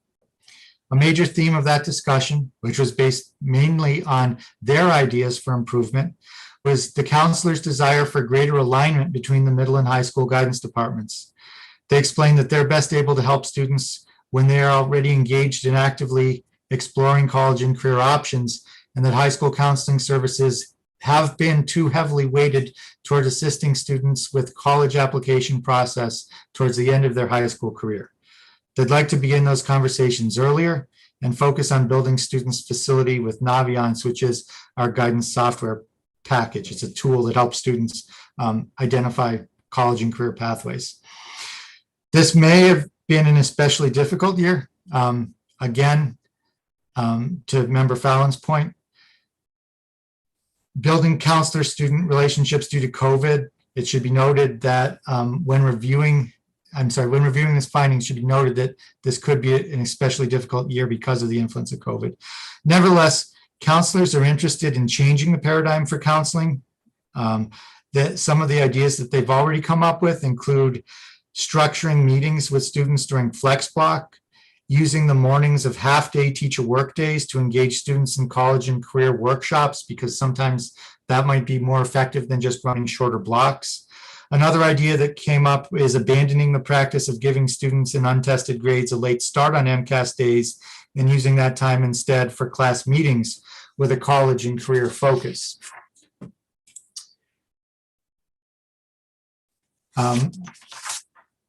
The student perspective suggests a need for greater counselor communication and contact. Fewer than half of students reported being shown the difference between courses needed for graduation and those needed to be accepted into the college of their choice. Now, our course of study lays out the coursework required for acceptance at Massachusetts State Universities and UMass. However, about half of our students go on to attend private colleges or universities. The program advises students to consult the materials from colleges and universities they may apply to when making their course selection choices. So I think students may need some more direct support, at least initially in their high school coursework. Initially to plan their coursework based on their potential college applications. And especially since, we have this dynamic where we lay out a very clear path that matches the plan for half of students, but there is no plan laid out for the half of students that go on to private school. So this could be a reflection of that. About a quarter of students strongly disagree that counselors are available if needed, and a similar percentage report that they never met with their guidance counselor. I think this area supports the idea of redesigning the delivery of high school counseling services with contact distributed over the student's entire high school career, instead of being focused on the final stages of their time with us, which is the current model and would produce this result. If you're not an 11th or 12th grader, it is very unlikely, or quite unlikely that you would have met with your counselor yet.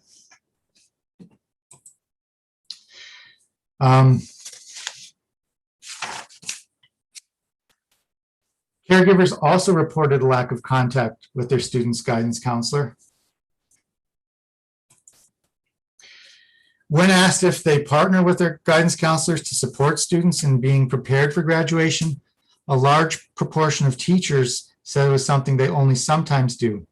Again, this suggests that different protocols or practices could be useful to enhance collaboration between teachers and counselors.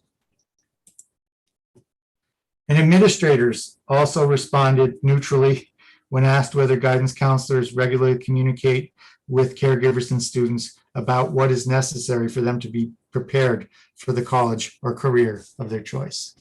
There's a hand from member Gold, Dr. Provost.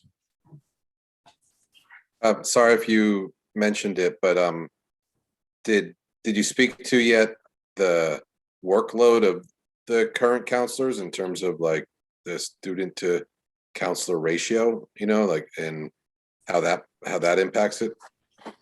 Yes, so in fact, it was one of the areas that was suggested when we had our follow-up meeting with the Ed Trust. They had suggested that we try to achieve a certain target of student to counselor ratio. We actually already have a much more favorable student to counselor ratio in our district than the recommended number. So then the focus became on some different things that could be taken off the counselors' plates so that they could focus on more contact with students.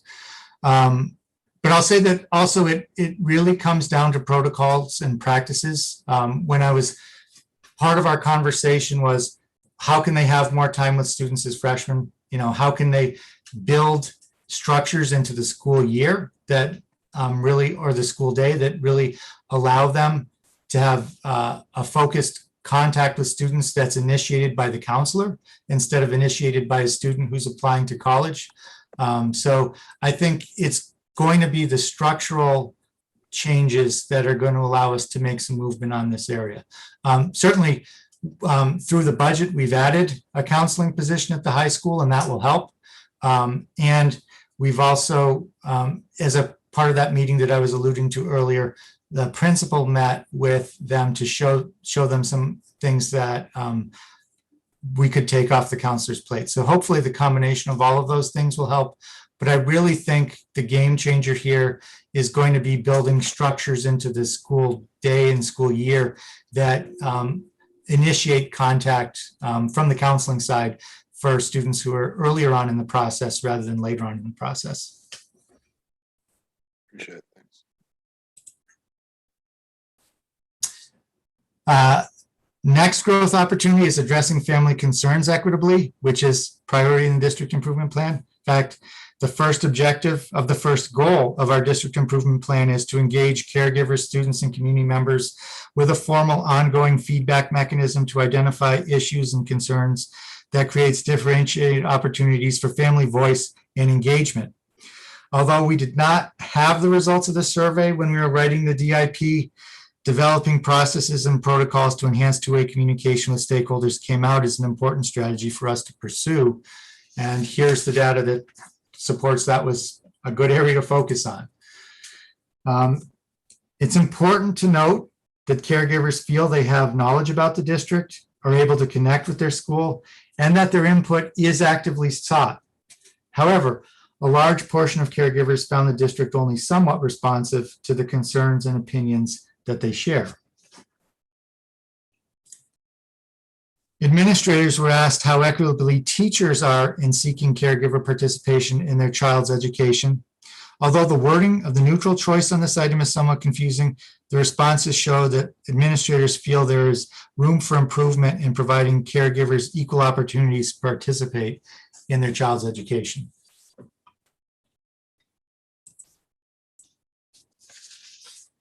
And that brings us to the next growth opportunity, which is ensuring that all students feel valued in class. We had one earlier that said, do teachers have high expectations for all students, which they do. This question is slightly different. It's, well, do they feel valued in the class? So our district improvement plan calls for us to address how systemic practices and educators and staff members' implicit biases affect how they discipline students, which is an important corrective for this result when you see what's included in the item. So administrators were asked how equitably when administrators were asked a similar question, they were more likely to feel, I'm sorry, I'm on the wrong one. When students were asked if teachers valued all students in their classes, the results varied by race and grade level of the students. While the result was generally positive in the aggregate, Hispanic and Latino students and multiracial students were more likely to disagree that teachers valued all students in their classes, and white students at the high school were more likely to disagree that teachers valued all students in their classes. And while students mostly agreed or strongly agreed that they could personally share their ideas in the classroom and across the building, they were more likely to disagree or to strongly disagree that all students could advocate for themselves without punishment.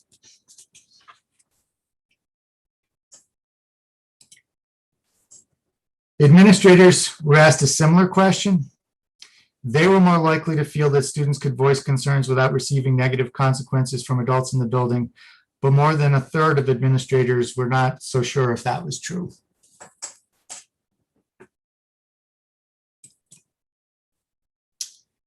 The next growth opportunity is fostering student academic engagement. At the time of our last district review, the DESE staffers who observed our classrooms found the highest level of student engagement in the elementary schools and the lowest level of engagement at the high school. Academic engagement also emerged as a major focus for our district improvement plan. It is one of the 4 levers of change that carry through all 4 goals, and there are many objectives specifically tied to student engagement. Students told us lack of engaging schoolwork was the main factor that made focusing on schoolwork challenging. 53% of middle school students and 66% of high school students reported disengaging schoolwork as a factor making it difficult for them to focus. So, while students found the work to be rigorous and challenging, they did not necessarily find it to be interesting.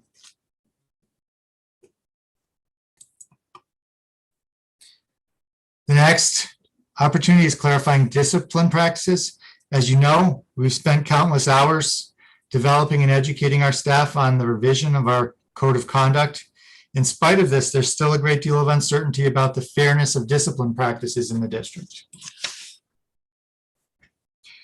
It's not that students or caregivers think our discipline practices are unfair.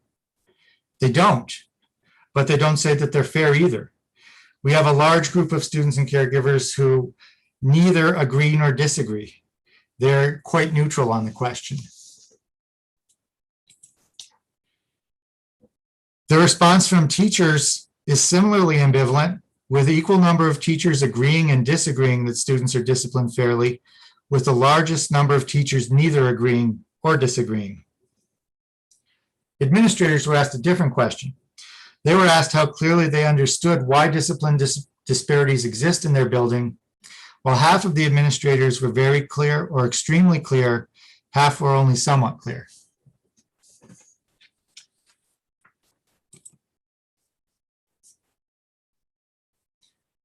The next growth opportunity brings us back to a discussion from earlier this evening, which is establishing a clear framework for addressing incidents of bias. This is also something that's part of the district improvement plan, and as I said, is part of a potential school committee policy.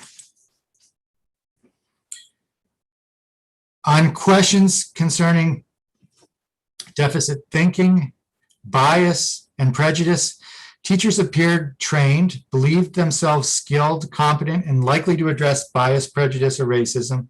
However, they rarely engage in conversations with a colleague or a leader who may have exhibited bias, prejudice, or racism towards students, caregivers, or leaders.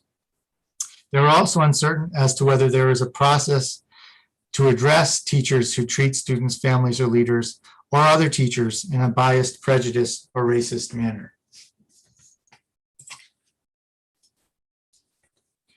On this item, administrators were more positive and clear, saying that they were likely to address colleagues and or teachers about their bias or prejudice towards students and caregivers, and that the district had trained teachers on how to address colleagues who exhibit bias or prejudice towards students or caregivers.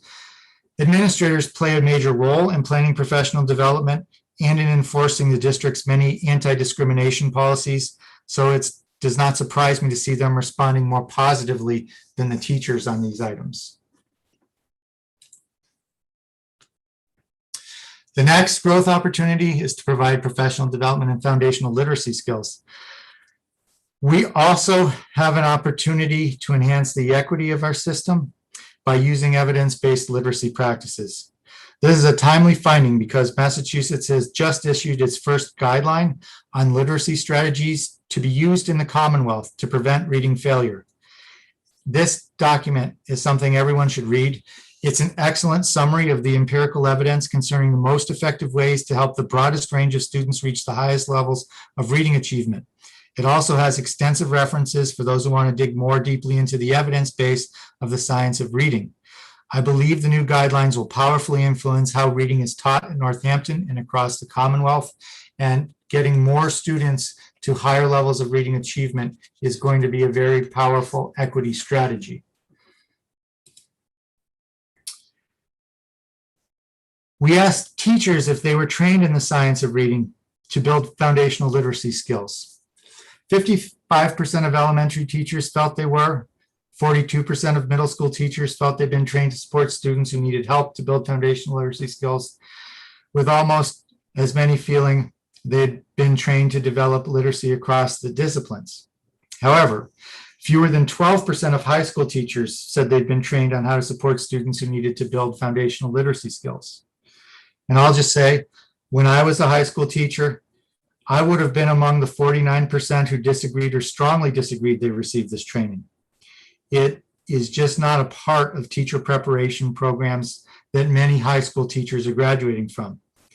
And I would even go farther and say that I would suspect that a large portion of the 12% of high school teachers who say they have been trained to support students in foundational literacy skills were probably special education teachers. Even within the new guidelines, there's a heavy emphasis on instruction in the primary grades. However, I want to highlight this statement, which is going to become very important over the next few years.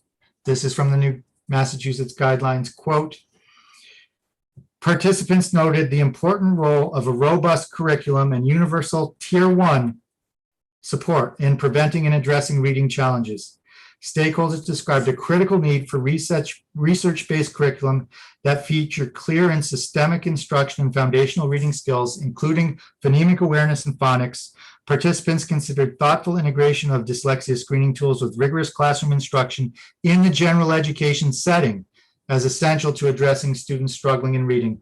Stakeholders expressed concern regarding potential over-identification of students with special education and recommended that the dyslexia guidelines thoughtfully address instruction across the tiers and across the grade levels from preschool through the secondary level in the general education setting." So from this, it's clear that knowledge of evidence-based practices to build foundational literacy skills and support students who need that work is going to be an important part of the equity program in Northampton. Next is supporting students who do not want to attend a traditional four-year college. It's sometimes the case that a positive quality or strength for an organization has a shadow side. And that's the case here. While Northampton High School offers an excellent college preparatory experience, options are limited for students who do not want to attend a traditional four-year college after high school. So the recommendations from Ed Trust were to consider providing career and technical education offerings and expanding internship opportunities for students with local employers. Last Friday, I believe we saw the culmination of our first efforts in this area with the graduation of 5 students who had completed the IT innovation pathway at high school. This is our first group of graduates from the innovation pathway, and the classes that are following have many more students than the ones in the vanguard. I think we can also address these recommendations by continuing to expand enrollment in our innovation pathway and also creating new pathways for students who want to enter the workforce or do something other than study at four-year college when they graduate from the high school. The area that I think is particularly ripe for this, considering our local context and the resources in our area, as well as the workforce demands for the Valley, is healthcare and counseling. Those are considered two branches off the same career pathway. And I think that over the course of the next several years, I hope to bring forward plans to develop new pathways in those areas so that we can expand options for students who are not planning on attending a four-year college and wish to still have a relevant high school experience. So now let me turn to my reflections on what this suggests about status of our district overall. I'm encouraged, extremely encouraged, to see that students, teachers, administrators, and caregivers all find our schools provide positive, supportive, and a helpful climate with high expectation for all students, and that they feel they have rich opportunities for co-curricular and extracurricular learning opportunities. These are characteristics that consistently turn up in effective schools literature, and these are also things that have been consistently valued by our local community.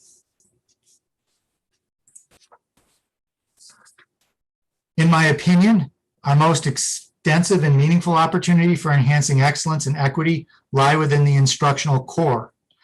A major goal, as I said, of our last district improvement plan was to develop the district curriculum aligned to grade and subject and grade level standards. Our new DIP directs us to review and revise the curriculum to make sure that it is inclusive of multiple identities, affirming of home cultures, and representative of multiple perspectives so that students develop a depth of knowledge, skills, and values needed to live in a pluralistic society. I'm taking that language right from Lentz and Billings. Tightening up communication around assessment practices and assessments themselves would also support greater equity to the extent that everyone understands how students will be assessed and the assessments themselves are as free from bias as possible. I hope increasing proportions of students and caregivers will feel that students are being evaluated fairly. Combining the results of the survey with classroom observations conducted by DESE staffers as part of our last district review, we now have reports from the observers as well as the students themselves saying the work is not so engaging. I believe that returning from approximately a year of online learning will require us to reestablish some instructional muscles that might have atrophied over with the difficulties of trying to teach online. We'll need to reestablish fast-paced, highly motivating learning experiences that draw connections to real world and students' own experiences.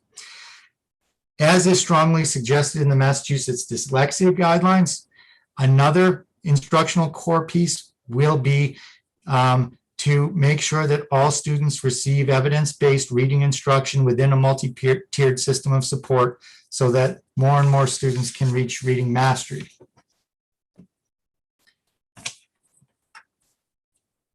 Finally, this will be the one statement I read verbatim. Whoops, keep it there. This is also from the Dyslexia Guidelines.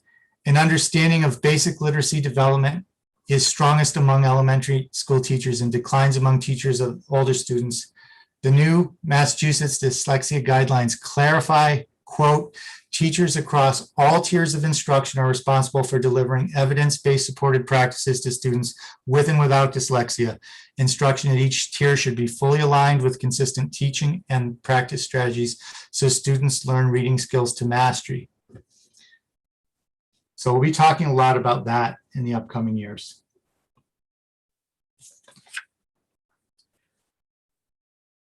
Another piece is while we're improving practices in the instructional core, it's also important to integrate high school counseling services into the experiences of students so that they are more aware and better prepared to take advantages of the opportunities that await in college and careers.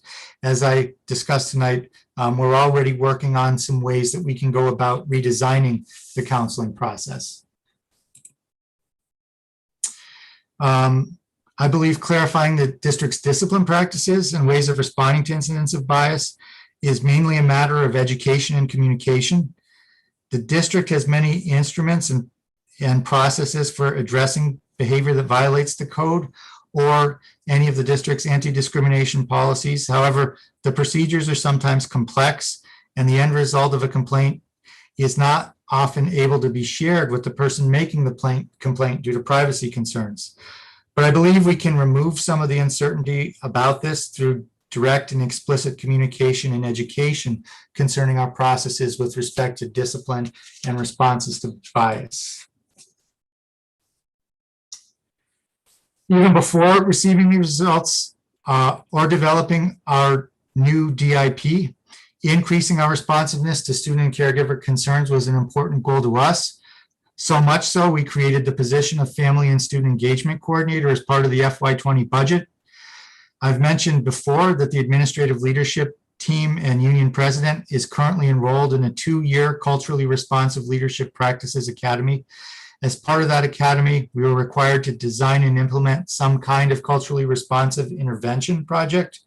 We are using our CLRP project to help launch the work of our new Family and Student Engagement Coordinator. So you'll be hearing more about our project at future meetings. And I think that will help us to design a new framework and a new set of protocols for responding to students and caregivers that allow us to have greater outreach to families right now who voices we're not hearing. The next item is, I just want to say that I feel that this is the fruition of what was a multi-year process. I'm not going to read this quote. I've already read it once. When we received our district review report, this was the direction we were given quite explicitly from the state. And I remember at the time of my exit interview, feeling somewhat frustrated in not having a clear enough grasp of some of the barriers present in our system, not in our society or in our economy, but in our school system that was preventing students from succeeding at the highest levels. But now I feel that I'm very clear on that. I feel not only have we identified those barriers, and I could tell them to any member of the public or any member of DESE, but I've also identified the enabling conditions that'll help us surmount those barriers. So to just review those, our enabling conditions are the school climate, strong college prep program, high expectations for all students, teacher support, development and collaboration, innovative instruction and extracurricular opportunities. And those are the things that are going to give us some momentum to overcome these barriers.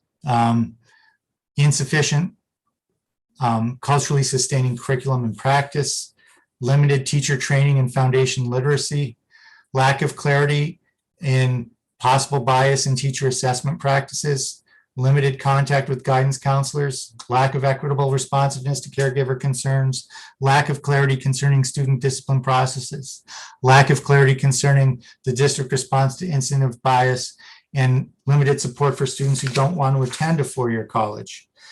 I am happy that many of the strategies in our district improvement plan are going to directly attack one or more of these barriers. And I'm happy that we can now say, this is what it is. These are probably the main barriers preventing us from achieving a more equitable district, because having them clearly identified makes it easier for us to work on them in a very deliberate and relentless way. And so let me just offer my final thought on the predominance of neutral responses, especially neutral responses among the school staff.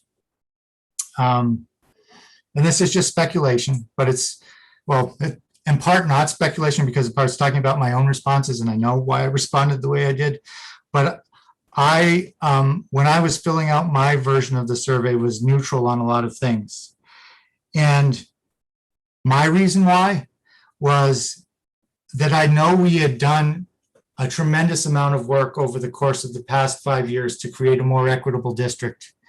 But I also know that we have a lot of work ahead of us.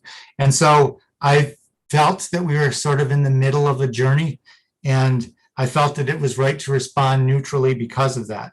So I shared that with members of the alt team and with our consultant from Ed Trust when we were just talking about the results, and asked them what their reasons were. Many administrators said that they also responded neutrally for a similar reason. And, the person we had from the Ed Trust said that was an important statement to make and really wanted me to share with the community that we have done a lot of work. We've done so many things that other districts haven't done to create equity in our district. In fact, we've just had another DESE audit for another program. And one of the things that they were commenting on at this exit interview was how far ahead of many other districts we are in terms of the equity work. But with all that being said, I just gave you a long list of barriers, which means that we have a lot of more work to do.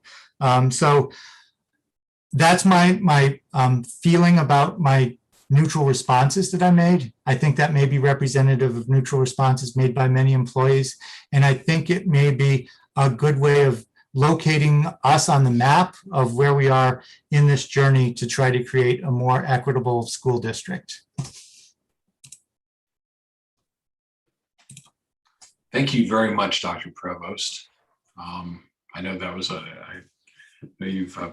there's a longer version of that, but what a incredibly substantive report. So thank you. Do school committee members have comments or questions? Raise hands and be happy to recognize you. Member Busansky.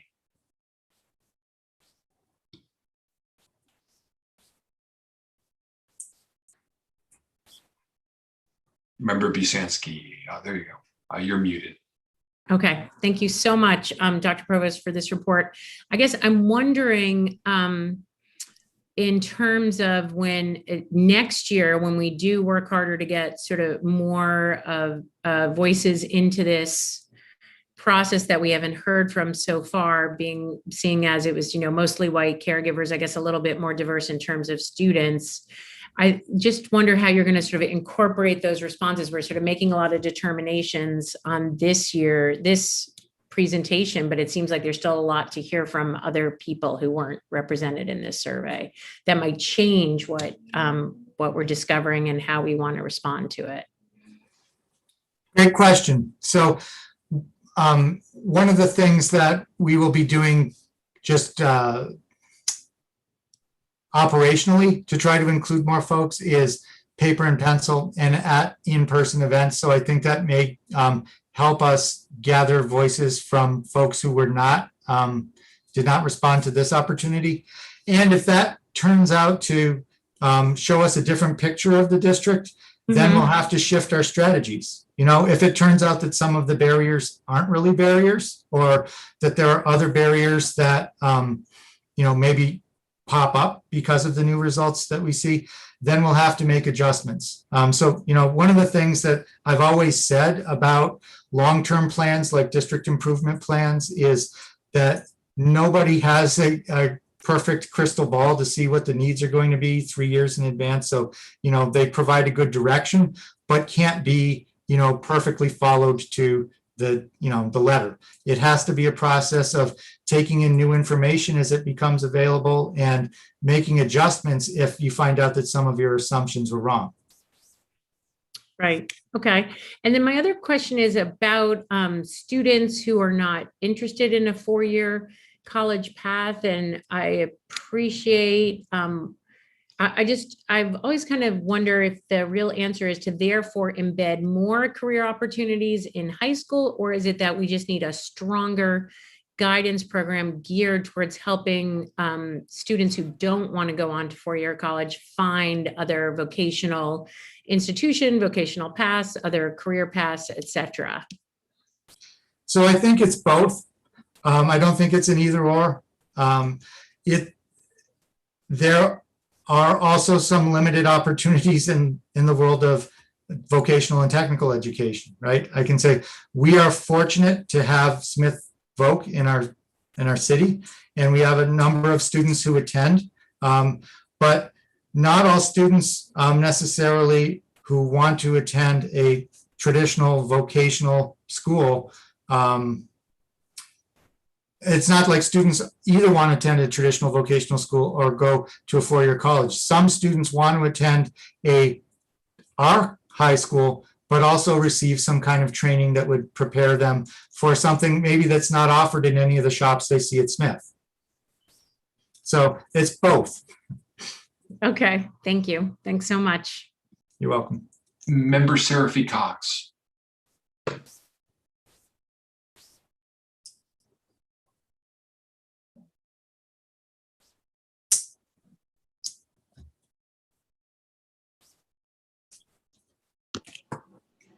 Yes, sorry about that. Having technical difficulties over here as well. Thank you for this. I really appreciated how you highlighted as you were going through which of the either the strengths or the opportunities were highlighted in the district improvement plan. Can you, like that slide that listed kind of the barriers as you were talking about them, can you kind of maybe go through those barriers just on that one slide and kind of say which of them are addressed in the district improvement plan and which you think maybe aren't addressed as well? Sure. So that, you know, that same sort of iterative process would have to be involved. Sure. So creating more culturally sustaining curriculum is core to the district improvement plan. Teacher training in foundational literacy skills is not addressed much in the district improvement plan. So I think that will come through other district improvement efforts. I think it'll come mainly through the requirement to implement the state's new dyslexia guidelines. The lack of clarity and potential bias in teacher assessment practices is strongly in the district improvement plan. There's several items that talk about clarifying communication between teachers and caregivers, and also involving students in self-assessment. So if we can get teachers, students, and their caregivers all involved in the process of assessment, I think they'll understand the final grades better. Limited contact with guidance counselors is not addressed in the DIP. I think that will most likely come through in a school improvement plan from the high school. The lack of equitable responses to caregiver concerns is strongly in the DIP. As I mentioned, it's the first item under the first goal. Not that they're listed in order of importance, but it's right there front and center. Lack of clarity concerning discipline practices is included. It's a couple of items in goal number 3, I believe.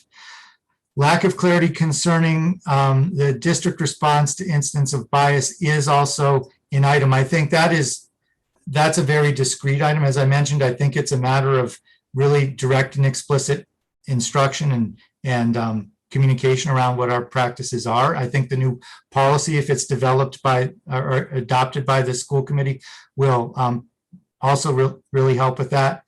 The limited support for students who do not plan to attend a traditional four-year college is included, I would say, because a goal of the district improvement plan is to create higher levels of student engagement, and creating the kinds of instruction that are missing right now for students who don't plan to attend four-year college, I think is right on the money to that. Just to share one of the, this is only anecdotal, but it's a story that stays with me because it hurts me. I remember hearing of It was actually a counseling meeting. It was pulling together some kids to learn more about the college application process, and a teacher encouraging some of her kids to go to the meeting.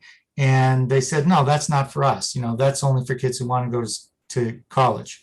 And so I just think of, and I will say that those students happen to be students of color. And so I just wonder, how many other places within the high school curriculum kids are not feeling connected, kids are not feeling like we're responding to their needs. So all of those items that have to do with creating a more engaging instructional or learning environment, I think can be used to support creating more opportunities for kids who don't want to attend a traditional four-year college. I don't think it's just that. I think we want to see engaging learning opportunities all the way up and down the line. But I'll go back to the district review, which said the instruction at elementary school is really engaging, and at middle school is very engaging as well. But, their observations were that we have work to do in making the high school content more engaging. Okay, Member Fallon. Thanks. So Dr. Provost, I have not got a long-term view or historical view, and I don't know a lot about this, but I do want to ask you if there's been any consideration when I look at these numbers about the guidance department, about the number of students that report never having met with a guidance counselor, and the number of students saying that they strongly disagree that they have a counselor available. And then I hear you saying that our numbers exceed what the recommended numbers. I'm wondering if maybe have you considered reorganizing the guidance department rather than dividing it up alphabetically? If you considered creating an organizational chart that meets the individual needs of students, that takes more of a whole child approach, that you're guaranteeing that you are seeing those students their freshman year, rather than focusing more on the needs of those juniors who are looking at college, so that that every child's being seen, so that you're playing to the strengths of each individual counselor and each individual student's getting what they need. Just to clarify something before answering your question, I didn't say that we exceed the ratios. I said our ratios are better. So I just want that piece clarified for the public. To your question, I'm sorry, but how's that different? I don't. Well, when you said exceed the ratio, what I thought you meant was that we had too many students per counselor. No, I thought you meant, I meant we were better, like we're. Okay, right. I just want to make sure we were on the same page with that. Yeah, so it sounds to me like the problem isn't that we don't have the manpower. And so I'm thinking maybe the problem is that we're not utilizing what we do have in the best way that we could. And so maybe it's not dividing up students alphabetically so that counselors are having to divide up, service students who are freshmen, sophomores, juniors. You know what I'm saying? Yes. So what I'll share from my meeting with the counselors is that they felt that, the phrase they kept using were, we need to change the paradigm. So I think that they are very motivated to try to do things differently. We didn't speak specifically about whether we're going to maintain an alphabetical division or go to some other kind of division. What they spoke about directly and specifically was wanting to have more contact with students at an earlier age. They also talked about wanting to start the counseling process, the college and career counseling process in the middle school, so that students came to the high school with some more knowledge about what different options were and what the process of seeking out either information about potential college application processes or career requirements, so that basically that their engagement with them at the high school could be more focused on their needs rather than, as you said, focused right now at the 11th and 12th grade. What I remember very clearly, one of the first statements they made was, we have to get away from this idea of the time to start counseling is the second semester of 11th grade. So yes, to that whole idea of a new paradigm and reorganization. The issue about whether or not to do it alphabetically was not discussed specifically. Okay, thank you. You're welcome. Member Gold.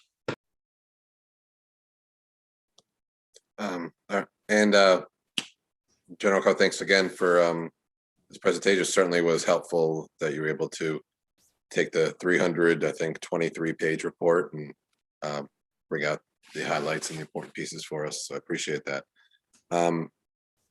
First question, just general, is there another survey like this planned? I mean, do they talk about how frequently to give this? Is it something that have you already said or decided if it's something you want to give again when we, if things are back where kids are actually back in school next year? So there are two surveys. I think that we want to use components of this. I think we should keep doing the caregiver piece and possibly keep doing the school employee piece. For the student data, as you'll see when I come to talk to you about metrics for the new DIP, I think that the mass vocal survey is what we should use. That's something that we haven't talked a lot about. As for people who don't know, I'll just say, maybe for the public, vocal is it's a multidimensional student engagement survey that's packaged with MCAS. So students have an opportunity to participate in that when they do the state high stakes test. That has so much information. And you'll see when I talk to you about our results where we currently are on certain dimensions. And what my proposal is going to be is to see if we can make changes that result in students showing higher levels of all the positive things we want to see on the vocal survey. So I would say parts of this, we should continue to do on an annual basis. And what we should start to do to have a more explicit look at student perceptions on conditions in schools is really pay as much attention to the vocal as we pay to the academic side of the MCAS test. Appreciate that. I have another question, but just on that one, I mean, I guess I could see, having seen the vocal test and just, knowing that after a student sits for a couple hours taking a academic test to be asked a 40-something question, quality of life within schools questionnaire at the end of the year, I don't know if that's going to give us the bang for the buck that maybe if something earlier on in the year. So I don't know if there's a way to, because I guess it'd be, my thinking is that, as Member Fallon and you discussed like the impact of COVID on this year and the data, I think it would behoove us to get some data earlier in the year on these similar questions. So I guess there's that. My second question is, sort of along the lines in whether we're using it again, but it sounds like you might not use it with students or, there is also that whole, I saw there was the recommendation to look into the neutrality, the level of neutrality and neutral answers that staff and students and caregivers were giving. And I guess my thinking, I agree with what you're saying, that some folks might take it as we've done a lot of work, but we got a lot of work to do. But often neutral votes are a response to, I don't know how to answer this, right? And so I wonder, because I remember you mentioned one of the questions was a little bit confusing the way they asked it. So I guess I'll just ask that before we use them again, can we just see if it's the right survey to use? But you've kind of answered that in some ways. My second piece, is this something, and sorry if you already stated it, that you've shared and the teachers have had with the teachers and they've had a chance to really dig in and get their own presentation on this, specific to middle school, specific to high school, specific to elementary school? The only group of teachers that I've shared this, or I should say Unit A members or educators I've shared this with specifically were the high school guidance counselors, because that was such a sort of targeted finding. I will be sharing this the way I see this rolling out is sharing the results of this as a way to support the DIP, because so much of what's in here validates that the strategies that have been selected in the DIP are important, and there has to be an education effort around the DIP anyways, because we have to get everyone aligned around those goals. So I see these two going hand in hand as part of the whole process of convocation next year. And if there is I think I know I would value as an educator to be able to kind of sit and look at just my cohort, right? Like look at just, get an idea about the whole district. But if I, as an elementary teacher, to really, they didn't get the survey, the elementary school teachers, but as a middle school teacher, probably like looking specifically at the middle school data on this, I think would be very informative and eye-opening. And I totally get what you're saying about the dip, but I think having not only sharing the data, but having a conversations with the teachers to get that qualitative response about like, why do we think we're seeing this? I could see being really valuable in the actions going forward. My last piece is regards to the dip and sort of what member Seraphy Cox was saying about connecting those barriers and what was the other piece? There was the positive one, the barriers, and then the enabling conditions. Yeah. I think it'd be helpful if you were able, and if it's not a lot of, sort of to put a little, there weren't too many. There was like there was 6 enabling and 3, 6, 8 barriers. I don't know if there's, numbering them and kind of like in the dip, putting a little footnote, footnote, like where you put a little number in the corner, like this barrier is covered by this action, because the dip has a whole lot of columns and actions and components. And so to be able to look at a goal and see that, for instance, the second barrier is addressed in goal 1, is again addressed in goal 2, is again addressed in goal 3 and 4. You know what I mean? I think that would really emphasize how the dip is directly addressing those barriers and enabling conditions. So they're maintaining the enabling conditions. So good suggestion.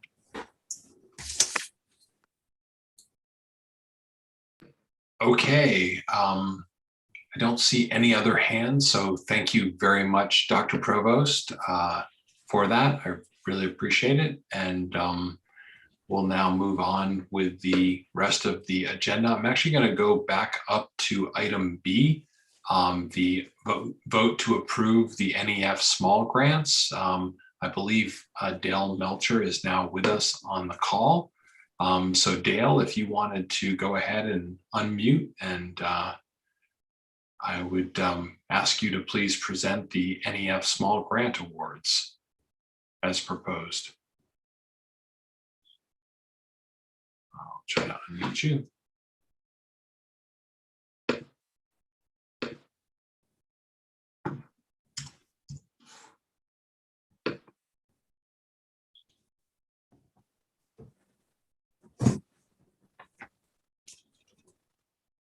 Dale, are you there? I'm giving Dale the unmute signal, but okay. Oh, there you are. Great. Sorry, I'm in Wyoming and kids and dinner time and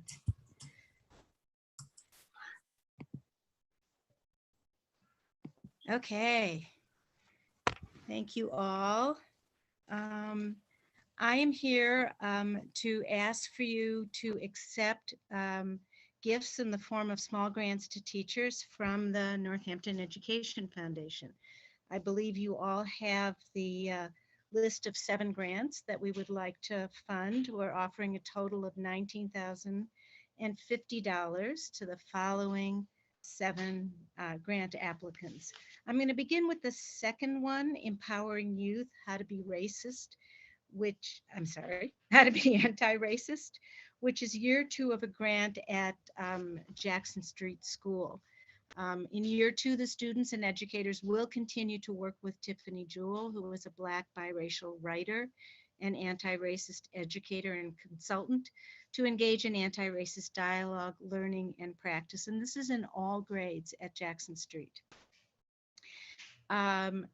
Going up to the first grant, Empowering Youth Working to Be Anti-Racist, is the same project taken over to Bridge Street School, which expressed an interest in also working with Tiffany Jewell. So we are funding year 2 at Jackson Street and year 1 at Bridge Street. And we have encouraged the applicants to consider applying for an endowment grant next year, with the idea of extending this to the other 2 elementary schools. So we'll see what happens with that.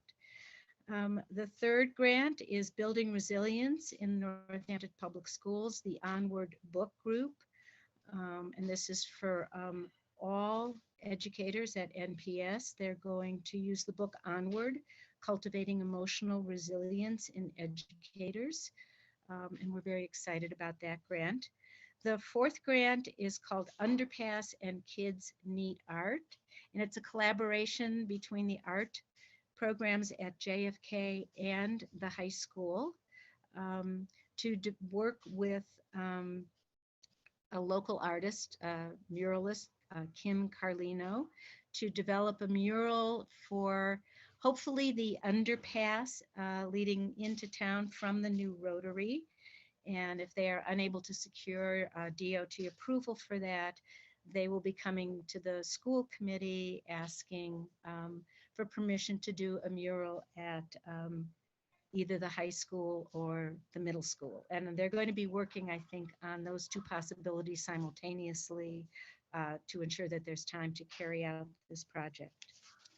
The fifth grant is year 3 funding for a project called Finding Our Voices. It's a project we've been very excited to fund. It came out of the high school. Students Against Sexual Harassment is what SASH stands for. And it's created by and led by high school students who have worked in years 1 and 2 at the high school, and then with the elementary schools, and now with the middle school, to provide opportunities using the arts for kids to begin to talk about and deal with difficult issues, including harassment.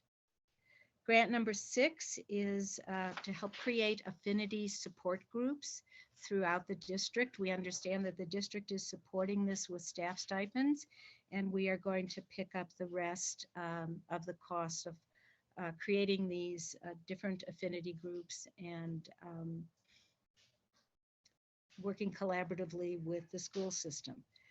The final grant is a very small grant. It's a grant for $400, but it was proposed by a graduating senior at the high school, and she has arranged for someone to pick it up after she leaves, which is to engage high school students in working with students at elementary schools and the middle school in engaging with STEM at an early age and being able to see STEM as something that would be interesting to them and as a possible not only academic pursuit, but as a career choice. And it was a very modest cost, and we really like the idea of it being initiated by a high school student and making these connections with the middle school students and the elementary school students. So 2 of these 7 projects were initiated by high school students, and we find that really exciting. So again, the NEF is pleased to offer this gift to the Northampton Public Schools, and we ask that you accept them. Okay, thank you so much, Dale. Thank you, and especially I realize you're out of town and away, so thank you for carrying on the NEF mission, even in Wyoming. Zoom makes it possible. There you have it. So I would entertain a motion from a member of the committee to accept these gifts in the form of these NEF small grants. So moved. Second. Okay, so there's been a motion made by member Seraphy Cox, seconded by member Fallon. Is there any discussion? If not, I'll ask the clerk to call the roll. Member Busansky, Yes, with gratitude. Member Fallon, Yes, thank you. Member Seraphy Cox, Yeah.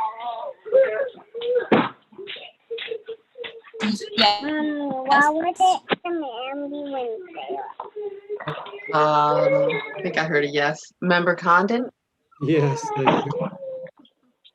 Member Levy, Yes. Member Kaufman, Yes, thanks very much. Member Goldman, Yes, thank you. Member Gold, Yes, and thank you very much. and Mayor Norquist. Yes. The vote is 9 in favor. Okay, so the school committee gratefully accepts these gifts. And again, thank you, Dale, and thank you to the NEF board and all the volunteers on your committee, and as well as all the generous donors in the community who make these small grants possible. Thank you. You're welcome. Okay, take good care.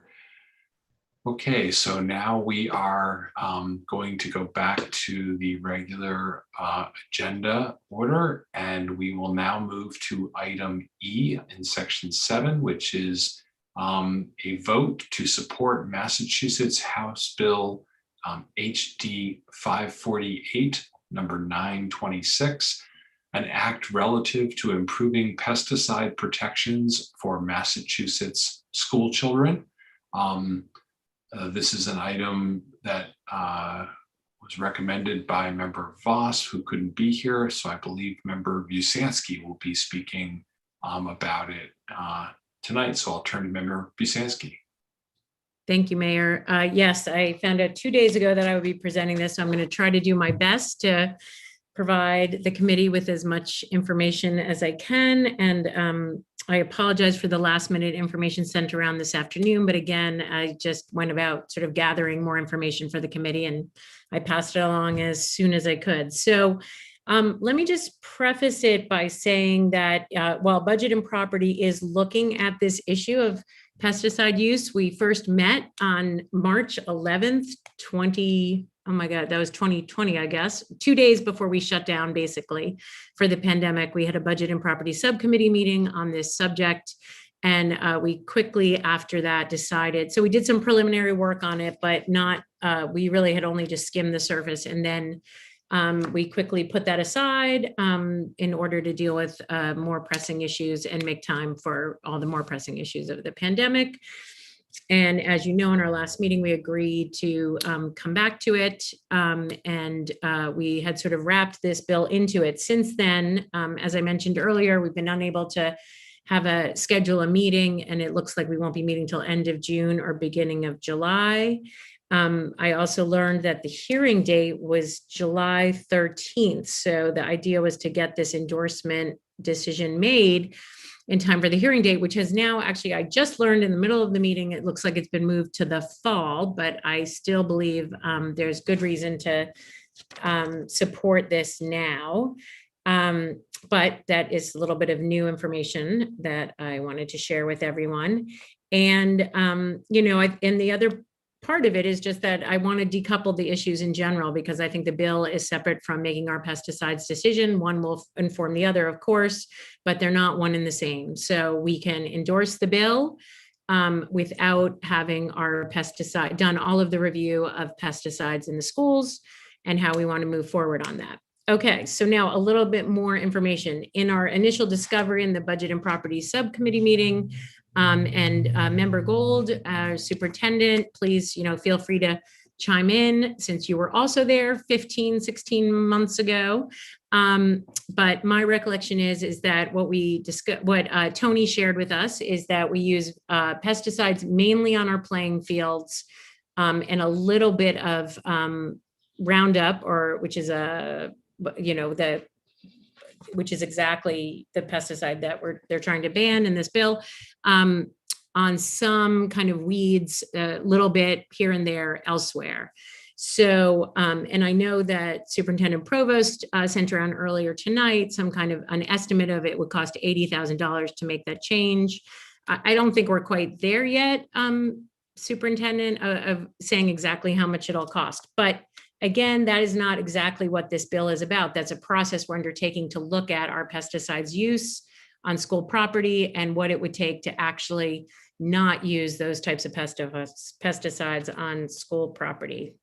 So in terms of the bill, I just wanted to add to the discussion that this has been endorsed by Representative Sabadosa and Senator Comerford. They both signed on to the legislation. I've emailed with both of them in advance of this meeting to confirm their support. And Representative Sabadosa was kind enough to really hurry and get that 2-pager that I sent around earlier this afternoon to me to share with you, that was put together by the sponsoring legislator, which I think is an interesting and useful overview of the bill.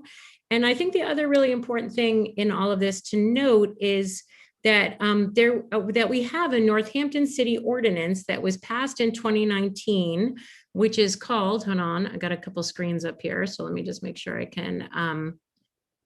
Here we go, the City of Northampton, an ordinance requiring the use of organic pest management practices in the municipal places where children play.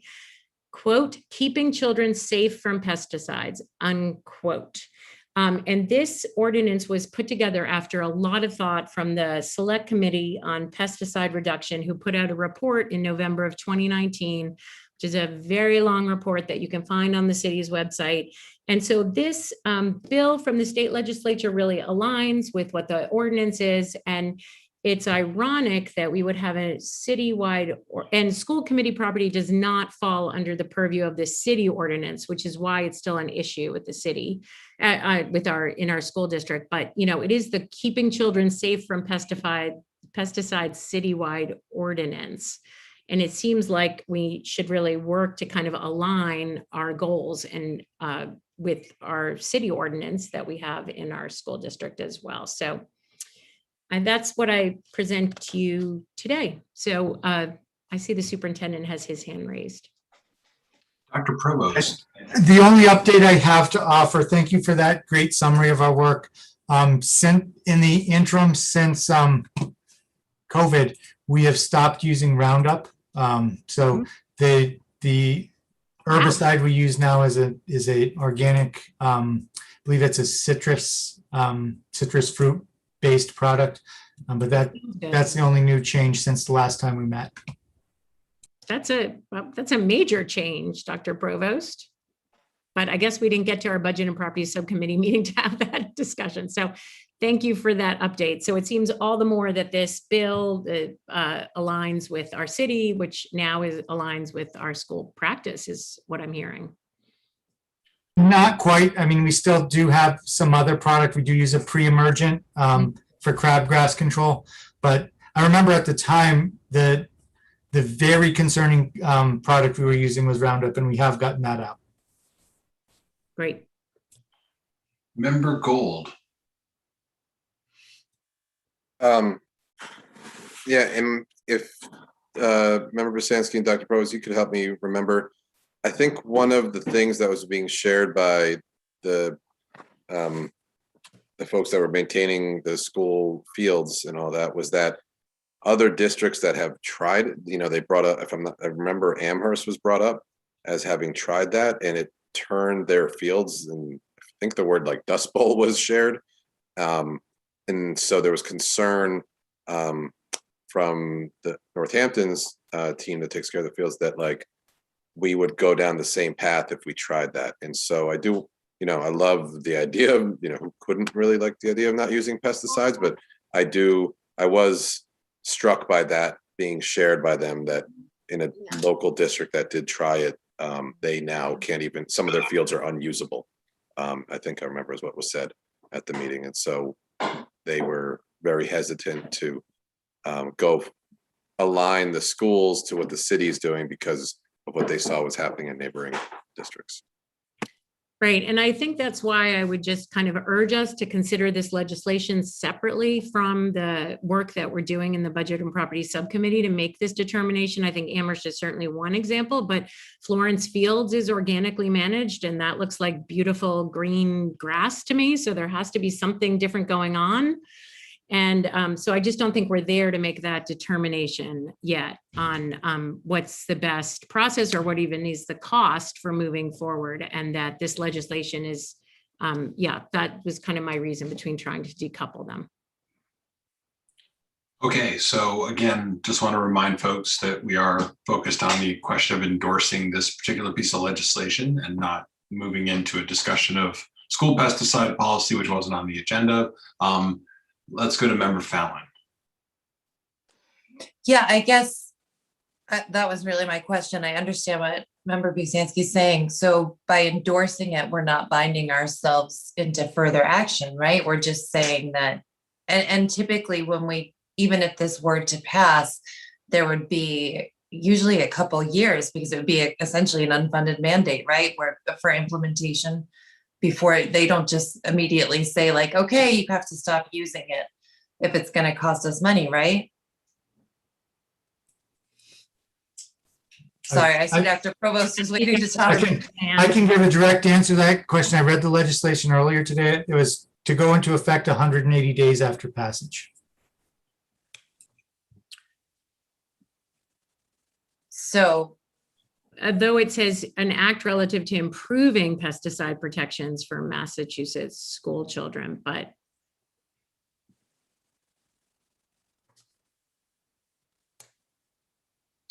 Okay. and you're, so I guess that's my only question is while we're saying we're decoupling it, then if it's going into effect 6 months after it passes and it's up for a vote potentially this year, it would be during this budget year that we could potentially be paying $80,000 to do Well, this? Or we don't when- know that it costs $80,000, so I don't want to take Oh, that. where did that as a- number come from? I mean, that is what what the superintendent said, but I don't think we've gotten to that point where we've figured out how much it's going to cost. So I don't want us to stick to that number. But the other thing I want to say is this is going under some 2-year, it could take up to 2 years to even pass. So we're not talking 6 months from the first hearing. The first hearing, it's in committee, Right. it won't even be a vote, where, the timeline is much longer than what we're looking at. And from what I'm hearing from Dr. Provost is if we're already not using Roundup, then we have to look at some other pesticides, but that was really the main offenders, my recollection, on our own fields. So. Yeah, I just wanted to really Yeah. clarify what we were doing Yeah. by voting in favor or against something, if we were binding ourselves essentially to something. Good point, Member Fallon. Thank you. Let's go to Member Kaufman.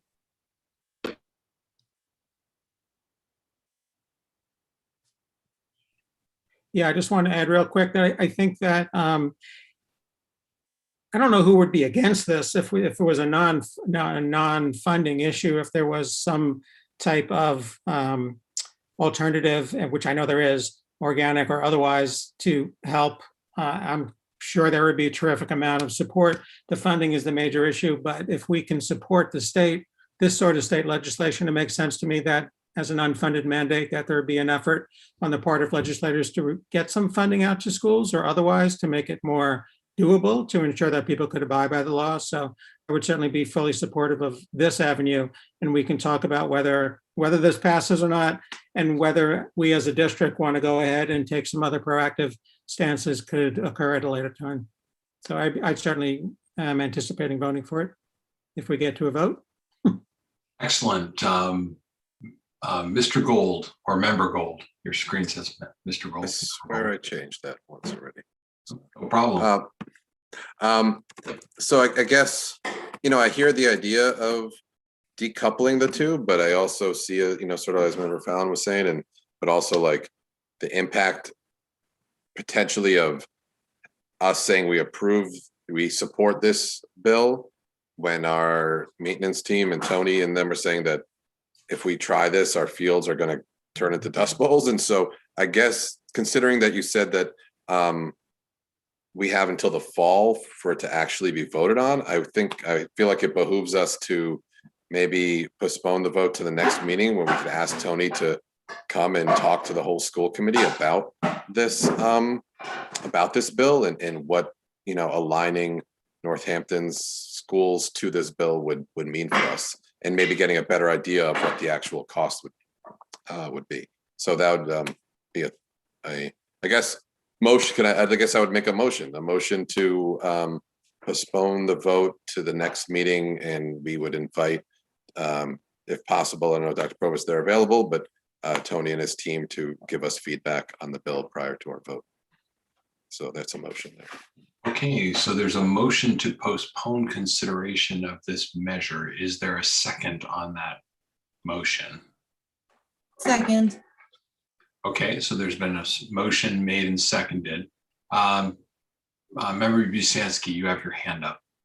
Thanks. I'm supportive of postponing it now that the date for the hearing has been pushed to the fall, and I learned that in the middle of this meeting. So I think it gives us a little bit more time. I would like to, I also think it gives us more time in Budget and Property Subcommittee to talk to Tony and look at the price, et cetera. But I don't know that, so maybe we could kind of keep that at the Budget and Property Subcommittee level.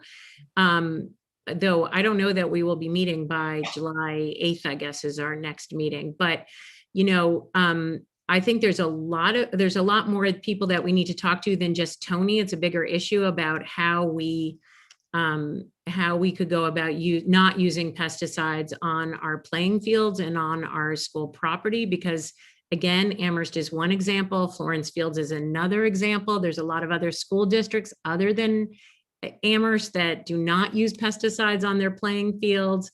We have a city ordinance that clearly states in order to keep children safe, we shouldn't use pesticides.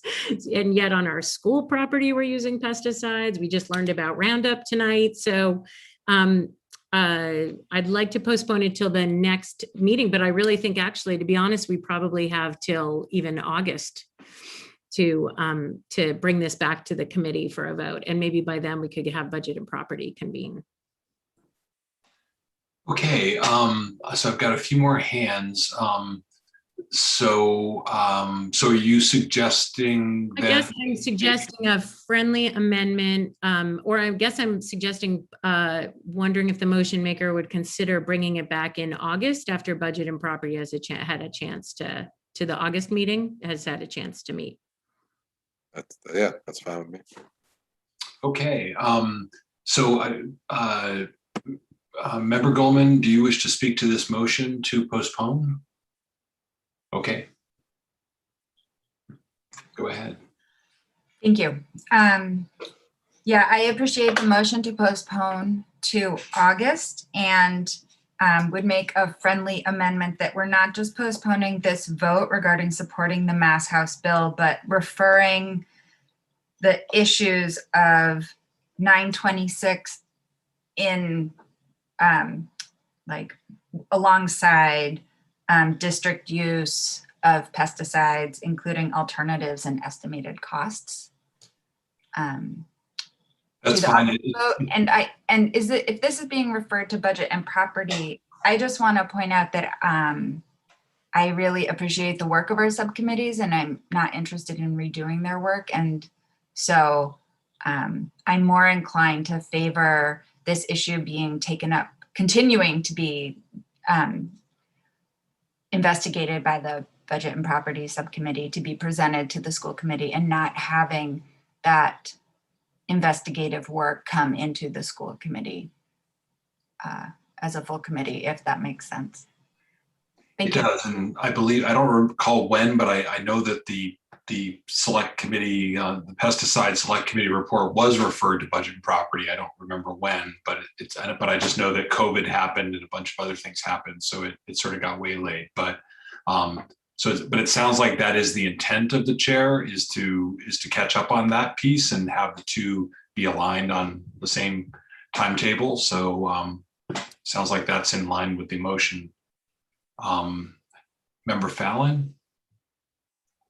Can I just ask, since they can't take up anything that hasn't been referred to them, is I heard you say that, I heard them say during public comment that there was Bridge Street and Jackson Street fields that were being treated, but are there any of the fields that we're talking about that could be potentially replaced with turf instead of being treated by anything? Like, is there a long-term solution to this? Sure. Well, I can answer that. I mean, and I just want to be clear that there is an ordinance. There is an ordinance that was passed in 2019, but the city had already moved to organics for all of its parks and rec fields long before 2019. So it was, I guess, an affirmation of that going forward. And certainly some districts have, some communities have installed turf fields, but I think it'd be more than $80,000. So I don't know. I don't know if there's been any planning around that. Right, but I guess I'm asking, like, when you threw out that number, but that's an annual cost, right? Versus do you know what I mean? Like, I'm talking, if we're sending this to Budget and Property, I don't know what it costs to have turf done and how long that lasts and then what the cost of that averaged out over so many years is. So I'm just asking if we're going to send this to Budget and Property, is that something we need to ask them to consider or not? Seems reasonable, given that there are even some districts around us that have turf fields. So Dr. Provost, you have your hand up. I want to say that that was one of the things that I had brought up in the discussion earlier, because it may be a way, not only does that have the benefit of reducing the use of pesticide, it also has the benefit of reducing the use of water, which there's a lot of pressures on water tables these days. So there's that. There are also other health related issues associated with turf though. So it's complex, but I do think it's fair for consideration. I was surprised. I'm kind of responding to what you asked if it's in order. I was surprised to hear that there was a field at Bridge being treated, because Bridge doesn't have any fields. There's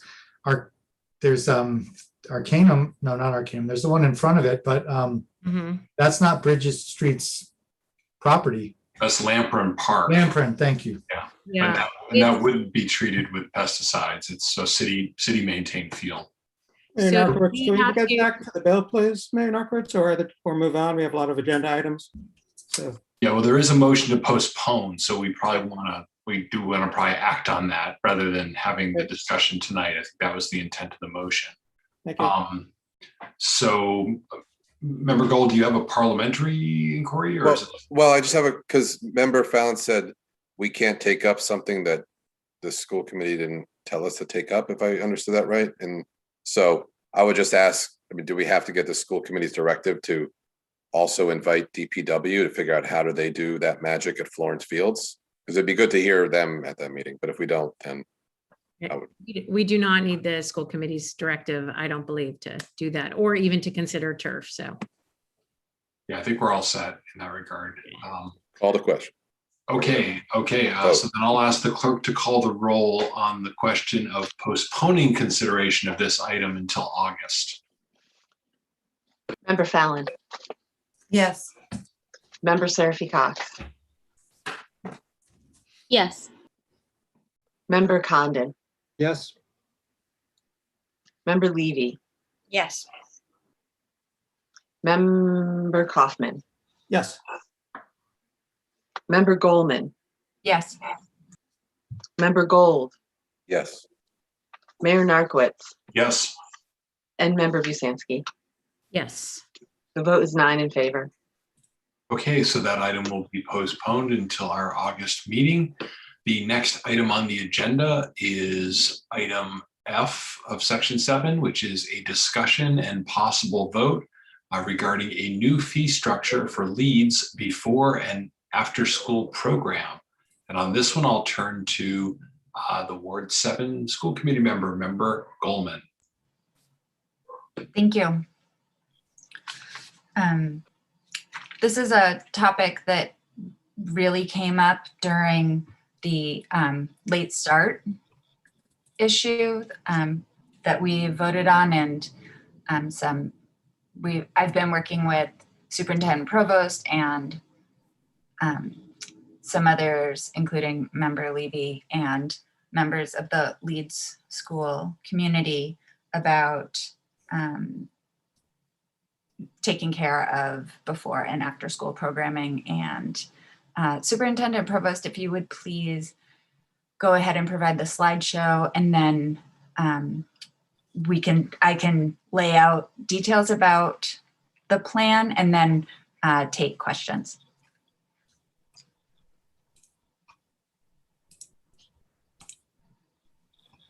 Happy to do that. Thank you.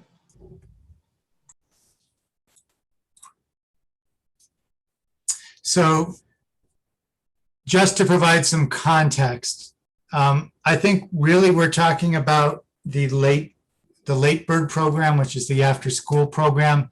There is an impact on the before school program as well, but in the survey that was distributed through Leeds, one of the, I guess you could say, positive effects of the change in start time is that there'll be much less need for the before school program. There will be conversely, more of a need for the after-school program. So what I'm going to be talking about will apply both to before and after school, but the real impacts are the after-school program due to the earlier release time. So prior to COVID, there was a daily rate of $8 per day to participate in the program. It didn't matter what portion of the day you stayed. If you had any after-school care provided by Lake Care, it was $8 for the day. So with a new start time and end time for the elementary schools, the Lake Bird will need to start 40 minutes earlier than it had prior to that. Referring again to the information we collected from families, about 15% of the families also need it to remain open later to 5:20 instead of 5 o'clock, which was the old end time.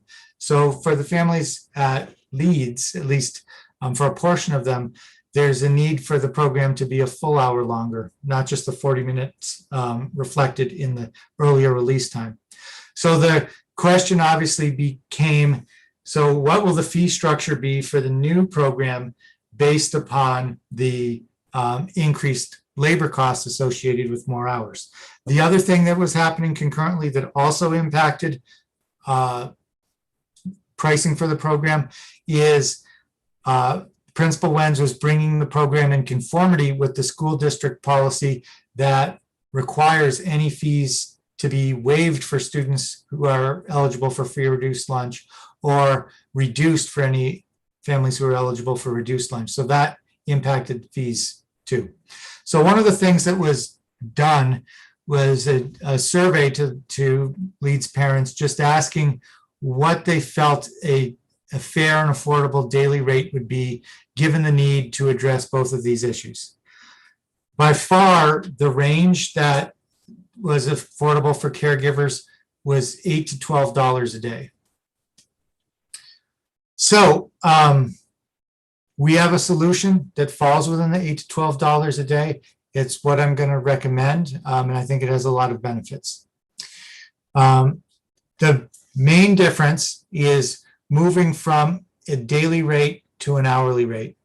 And that, I think, provides a much more rational after-school fee for families, because the usage is going to vary dramatically based on the parents' responses on estimated need.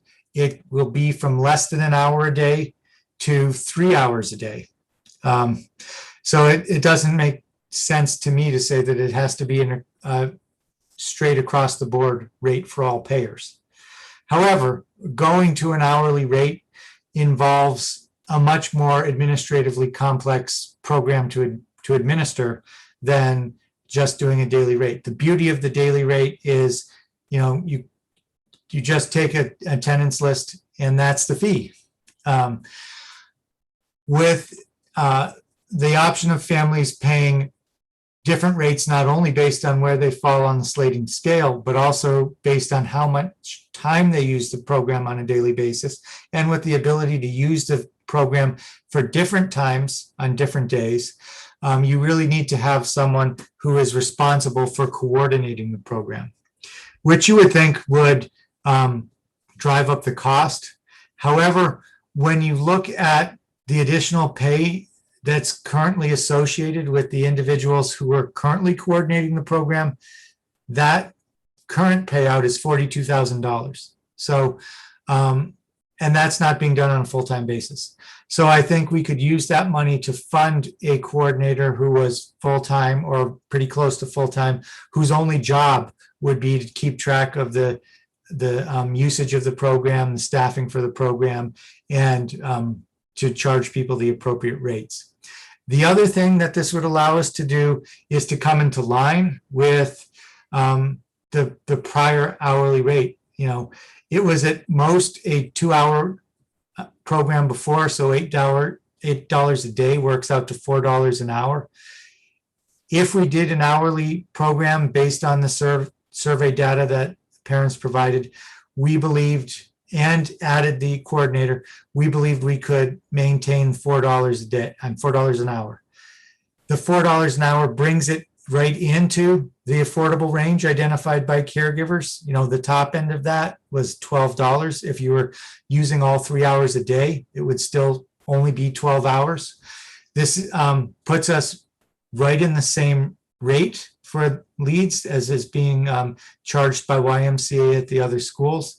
And the other thing that I think is a benefit of this is it doesn't involve subsidizing using any public funds. I think that's really important because of all the reasons we talked about, wanting to do additional programming to help students recover from COVID learning lag, to make other types of improvements around programming that were discussed earlier tonight or in any of our other meetings.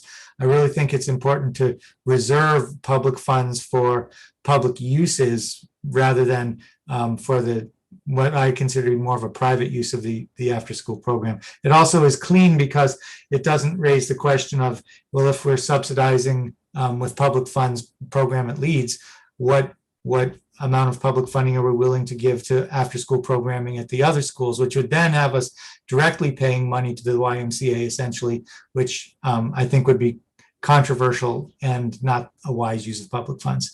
So that's the proposal, and I'll stop sharing at this time. Thank you so much. Member Levy? Oh, sorry, sorry, Mayor. That's okay. I didn't know. Did you have any comments after the presentation, or are you all set? Just go right to. Sure, I can give. There are a couple things I wouldn't mind mentioning. I just want to point out that I've spent a fair amount of time working on this, and I do support this solution. Leeds will have the Late Bird program, which the after school program is called, and it will also have the LEAP program running at the same time, as well as the tutoring program for accelerated learning. And so the schedules all sort of work together to make that possible. And there will be free and reduced fees for students who qualify for the free and reduced lunch. Okay. Okay, thank you. Member Levy. Thanks. Thank you so much for the proposal, and thank you so much, Kaya, for really being in this and working with folks to work towards a solution. My question was going to be about the folks who are on free and reduced lunch, and so it sounds like what you just said. I just want to reiterate and make sure I understand correctly that for the people who do need any kind of subsidized or financial assistance, that is available still under this model. That's correct. That's actually a school committee policy. So students who are eligible for free lunch would pay no fee. And students who are eligible for reduced lunch would pay $3 an hour instead of $4 an hour. Okay. So what kind of program or assistance is there for people who are on reduced lunch but still need 3 hours and $3 an hour is not doable for them? I don't know. Based on the survey data, I don't know that that is going to be an issue. I do know that we have had situations in the past where the local PTO has provided money to the principal to use to help families who might be in that situation. Okay. Sorry if I missed this. What was the participation in the survey demographically? Yep. So the respondents included 97 families, which accounted for 3 kindergartners, 17 first graders, 27 second graders, 26 third graders, 23 fourth graders, and 20 fifth graders. So that's like around 20 kids from every grade except kindergarten. And how many people typically participate in the after school program? In 2019, 2020, there were approximately 75 students participating each afternoon. Not all students participated in all afternoons per week. And do we know the demographics of the folks who participated in the survey, like racial and socioeconomic? We know some of that. Some some of the additional comments were like, why are you asking me that? Let's see what we have here. After school frequency programming, pricing. I don't see that in my notes right here, actually. But I do want to say that I am encouraged by the potential to, by the suggestions to hire a coordinator, because that person will be available during the day and will sort of be able to hold all of the after school programs, the LEAP and the Late Bird. And so they'll be able to sort of coordinate the whole piece. Some of the LEAP programming costs will also help support after school programming, because students will be in the LEAP programming for a certain portion, you know, right after, and then might go into Late Bird right after that. And I think that coordinator would be really available to work with families to help them find solutions to their after school care needs. Okay, I appreciate that. Thank you for saying that. I guess I just want to be careful to say that we don't have issues financially when we don't know. We have a history of not getting demographic representation in our surveys. And I agree. And the PTO has a history, as Superintendent Provost said, of providing support for this. And I believe that would continue to be the case. Thank you. And then my last question is do you know the cost of the LEAP program, or is that consistent across schools? I don't know that other schools offer the program. At Leeds, it's approximately, in the past, it's been about $60 for about an 6 to 8 week program where the course meets one time per week, which is an hour and a half per day. And that comes out to approximately $5 per hour.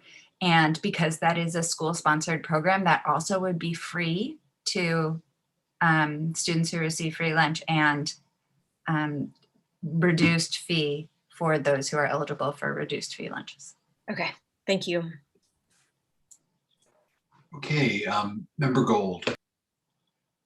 Thanks. And thanks for the great work and advocacy on behalf of the Leeds community with this.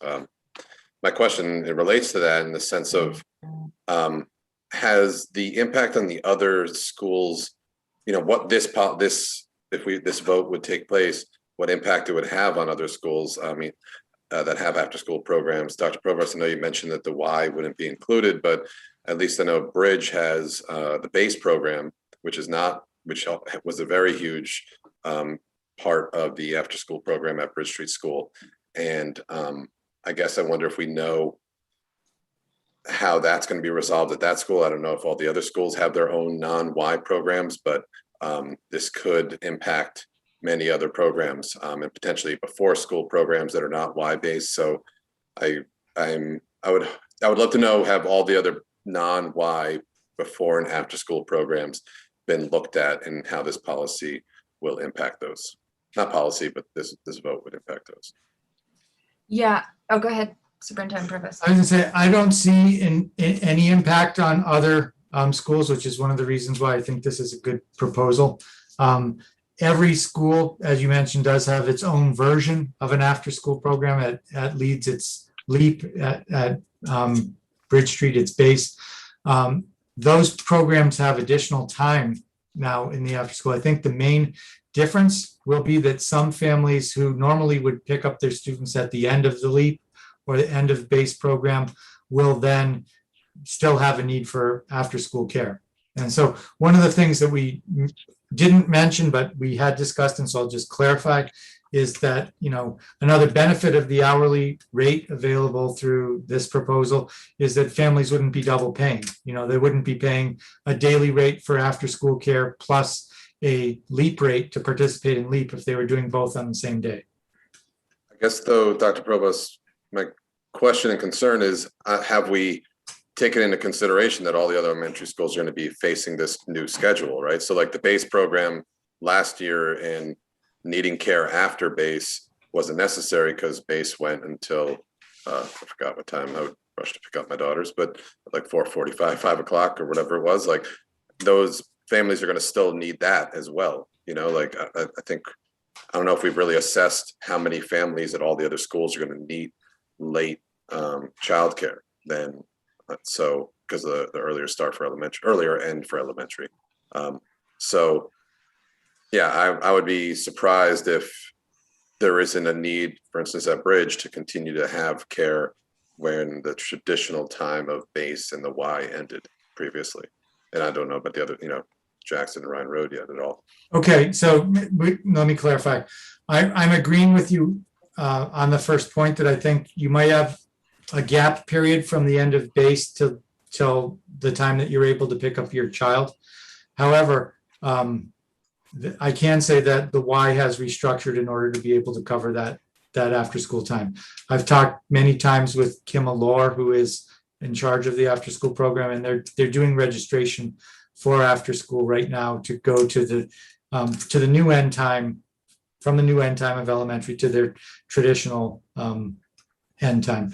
The one thing that's different about the Y, and I will say this, is because elementary school is starting so early now, they don't think they'll be able to offer before school care because there's no, it's really hard to find staff who might work a half an hour before school starts. And then I'll leave the last piece of it would be then, but I guess on the equity side, equity in terms of like that all the schools are getting the fair share, or maybe it's equality on this one. We're saying that the district will cover Leeds's later program, but at the other schools, the parents have to pay through to the Y for the gap. I mean, is that essentially what I'm understanding? No, that's exactly what I didn't want to have happen. So this program is fully funded by the payers, by the participants in the program, just like the Y is fully funded by the people who participate in the Y. What I was saying is, if you're at LEAP and then you go to late bird after LEAP, that we're under the old system, it was an $8 fee if you did any portion of the day. So they would pay the full LEAP rate and then they'd pay the $8 for whatever portion of late bird they needed. What I'm saying now is they would only be charged for the time from the end of LEAP until they picked up their child. Right, but I guess at Bridge, you would pay for what you would pay for base, and then you would have to pay for the Y program. And it's the same thing at Leeds. What I'm saying is you would pay for LEAP, which is the equivalent of base, and then you would pay for late bird for the gap, which is the equivalent of the Y. And are we not saying that that the district's going to cover late bird? Did I miss that then? Am I totally spacing stuff up? We explicitly said the district would not cover late bird. We wanted this to be a self-funding program. Yeah.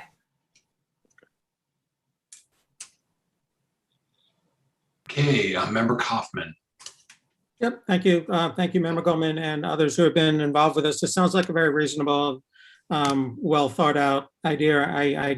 I am hearing what Member Gold is saying. I don't know if all the answers are there, but probably just because I'm confused. So it sounds like a good plan. I do have a couple of quick questions, if you don't mind. I think, Dr. Provost, I was confused with, you said it was no additional cost, and then you had the 42,000 for a coordinator. Could you just explain that again, please? I think I'm confused with why there's no additional cost with. Sure. What I'm saying is prior to COVID, which was the last time that Late Bird was running, we were paying additional pay to some of our employees of $42,000 for their coordination efforts. So I would say we could take that money and more efficiently use it by just hiring a single coordinator who is dedicated to this, rather than paying it as additional, essentially overtime pay for staff who have other duties in the district. I got you. And is that, but we don't know if that's a position that's going to pay $42,000 a year, do we? Well, I would say that's the budget we should sort of try to start with, because that would be the cost neutral point. Yeah, I mean, just as an aside, this doesn't feel to me like a full-time job, but I guess if you can get away with it, but if not, and then there is a $42,000 amount of money available that could fit into maybe accommodating some of the rare circumstances that Member Gold is bringing up at the other schools, and maybe that's a win-win for everybody. But So my other question, though, is I see Principal Wenz is online. I don't know if it's fair, Mayor Narcoitz, to ask her opinion, but it would go a long way to see if she endorses this. Would it be okay to ask her to say a word or two? I think that would be fine if Principal Wentz is willing to do that. I see her turning on her video, so I think that's, yeah. Okay, thank you. Good evening, everyone. Thank you. Thank you for having me. I have been working with Ms. Goldman, and I know Ms. Levy has also worked with our school council members a little bit with a little bit of discussion. I do have an answer to that question about the breakout of demographics from the survey. So I know I'll get to your. So there were 24 single parent households. There were 12 that qualified for free or reduced lunch, 7 who didn't.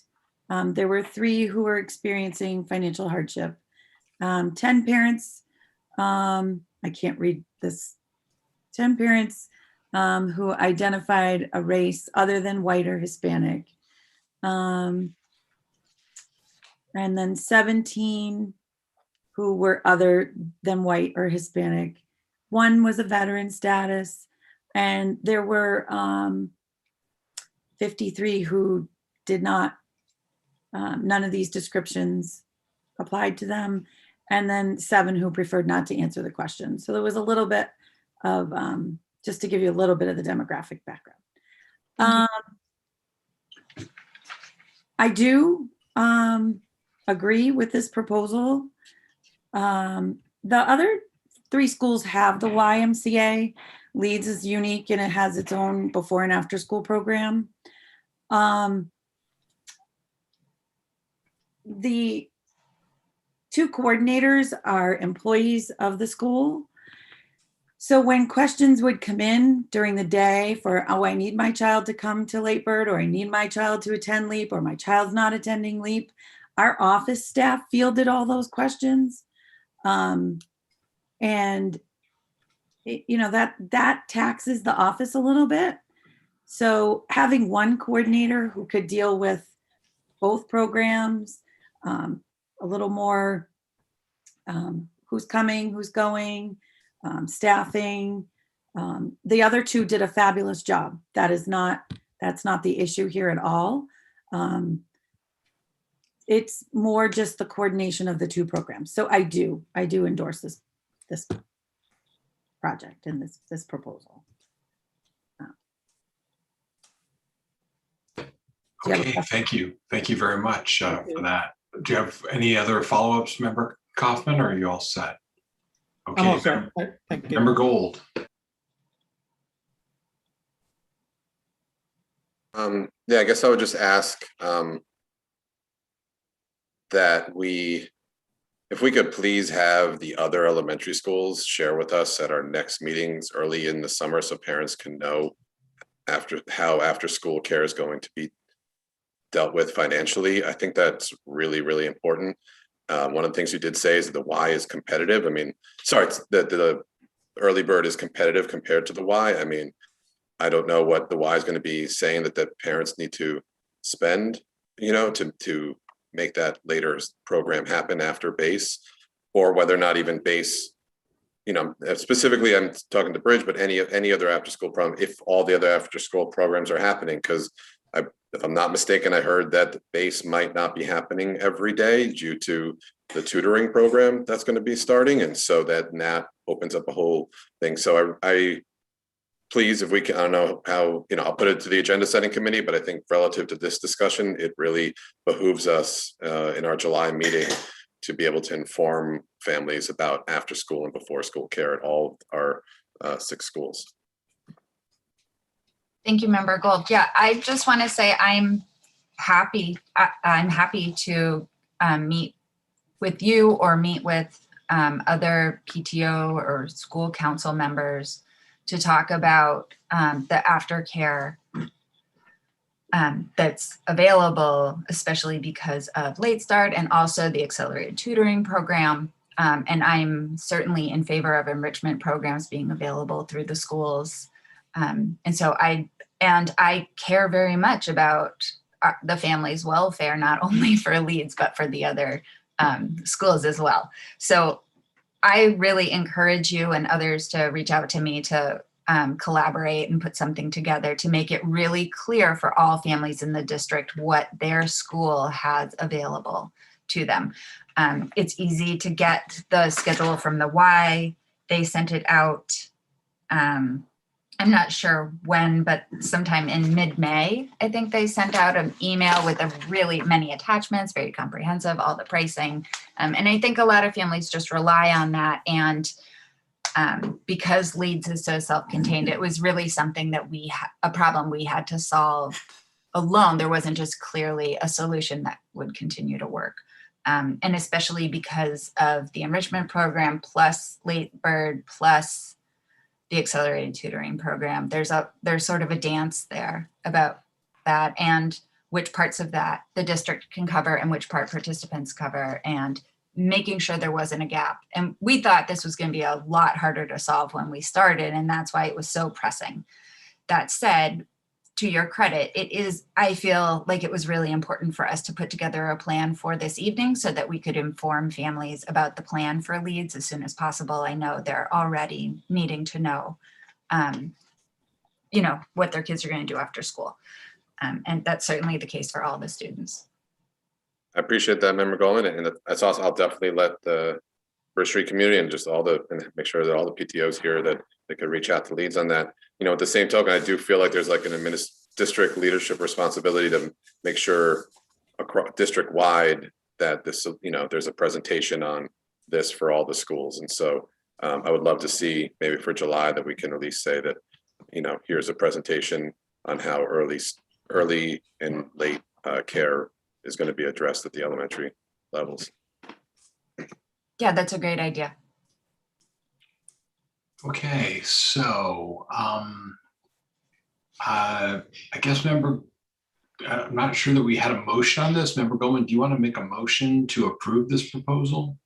Yeah, I just want to mention two other details very quickly. One is that some people were asking me about accepting vouchers for Late Bird, and we're not able to do that because we aren't the kind of childcare center that is qualified to receive vouchers. And so, we endeavor to look into that and see if there is a way that we can meet those requirements, but that's not the case for this fall. And so we won't be able to receive vouchers in the next school year for childcare. Also, because of, we aren't able to offer a sibling discount for families that have more than one child in the family. And this is, if we were to do that, we'd have to change the prices. We weren't able to do that in addition to keeping the price at $4 an hour and doing it hourly. So it really was the better choice. But I know some people were asking about that, so I want that to be clear. I would like to make a motion to accept the I don't know what you called this in here, to accept the new fee structure for Leeds before and after school programming. Second. Okay, so there's been a motion made and seconded. Any other discussion about this tonight?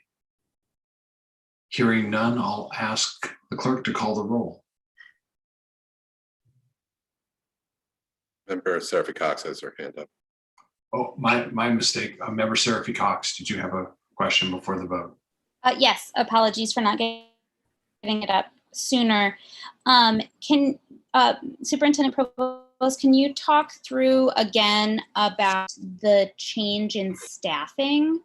Are these stipended positions, and who currently holds them, and kind of what does that restructuring mean for them? So I will ask Chris to jump in if I make a mistake. I believe that we are talking about at least one ESP and one clerical. Is that correct? So the two coordinators were ESPs. Okay, so both ESPs. And so this was not part of their normal work. It's not part of a stipend. Whenever any any individual has 2 jobs within the district, we have to come up with a sort of blended rate for the second job. So the that $42,000 that I was reflecting is the sort of annual rate of the blended rate fees, or the blended rate salaries for the additional work that those 2 employees were doing. So, you know, it may be the case that one of them applies for this position, or it may be the case that this just becomes a 3rd employee and they go back to just doing their normal jobs. They also would have the option of working as staff during late bird. Is that correct? That's correct. Okay, thank you. Okay, so I will ask the clerk to call the roll on this, on the motion. Member Seraphy Cox, Yes. Member Condon, Yes. Member Levy, Yes. Member Kaufman, Yes. Member Goldman, Yes. Member Gold, Yes. Mayor Narkowitz, Yes. Member Busansky, and Member Fallon. Yes. Vote is 9 in favor. Okay, so that motion carries. And again, thank you, Member Goldman, for your work on this. The next item on the agenda is a discussion of the school committee self-evaluation. And again, this one is was put on the agenda at the request of Member Goldman, so I'll turn to her. Thank you, Mayor Narkowitz. School committee self-evaluation is something that is supported by MASC and is most likely going to be in our new school committee handbook. And we have evaluation processes for many of the individuals and groups in our district. And I think that we should not be left out. Also, I think it will help us create goals and monitor our progress with those goals. Because it is 9:50 and we still have a bit to do, I would like to make a motion to postpone discussion of school committee self-evaluation to the July school committee meeting. Second.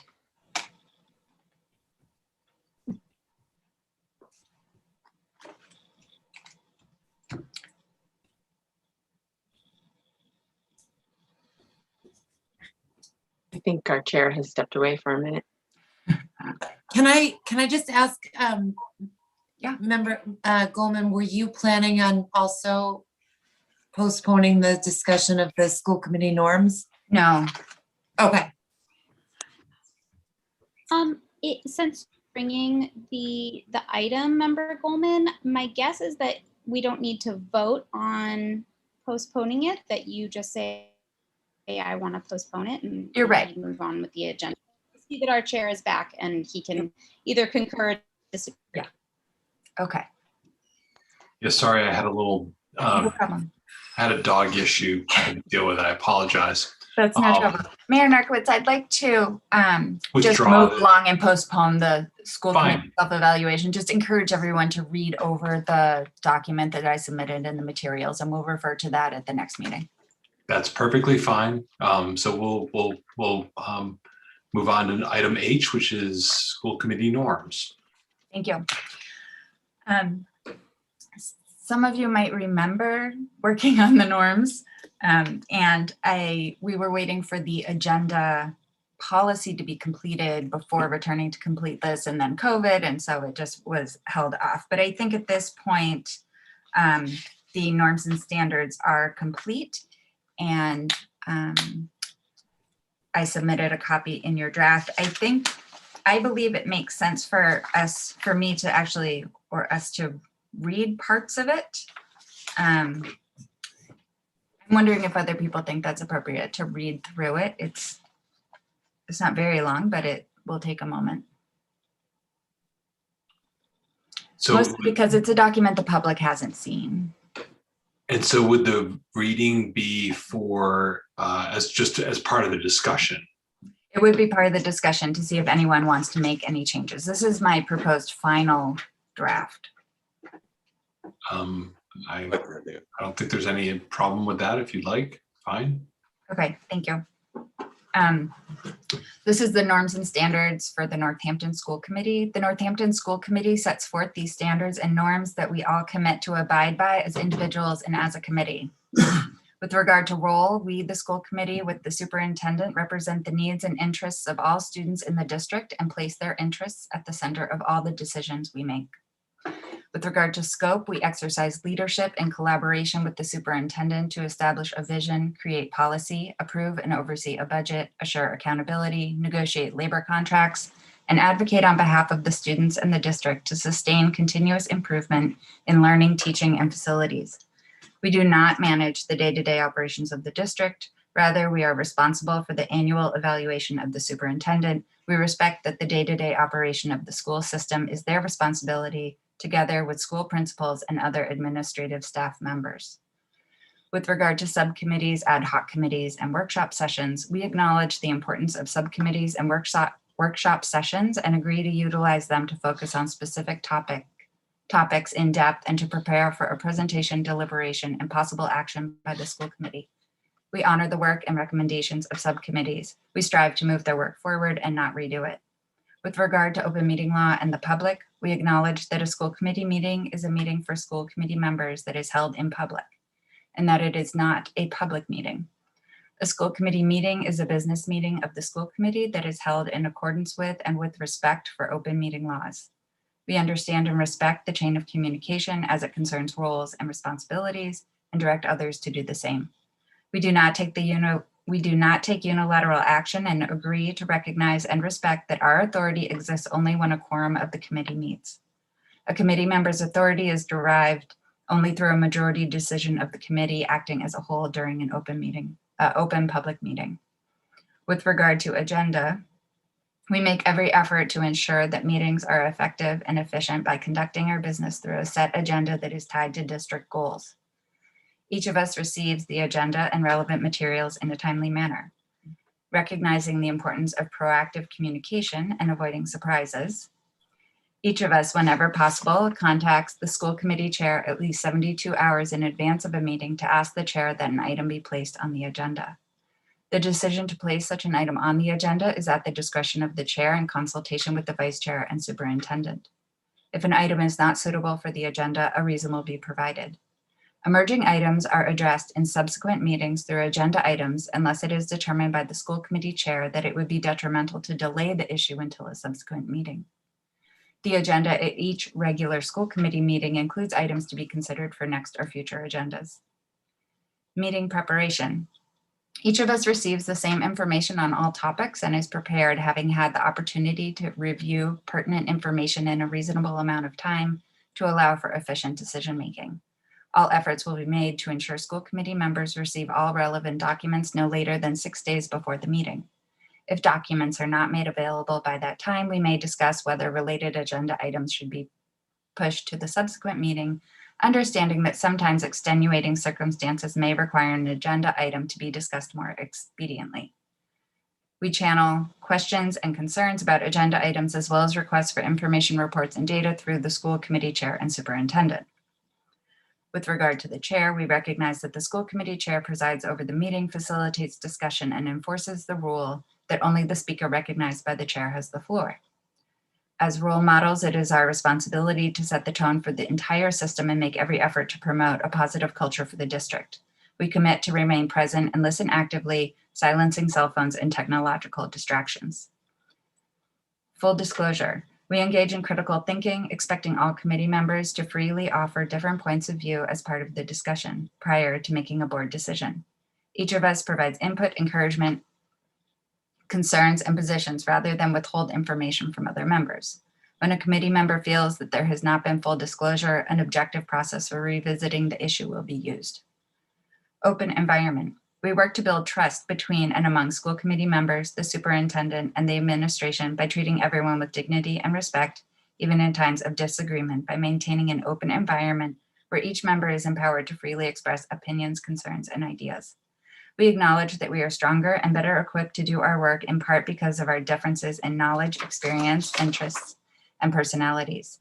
We work together to clarify and restate discussions in order to strive for full understanding. Open mind. We each keep an open mind in order to make decisions with the best information available at the time, considering data, the superintendent's recommendations, proposals, and suggestions. We recognize that no member is locked into their initial stated positions and accept that each may change their opinions at any time prior to a board decision. Consensus. We strive to reach decisions by consensus. When consensus is not possible, all members will publicly abide by the majority decision.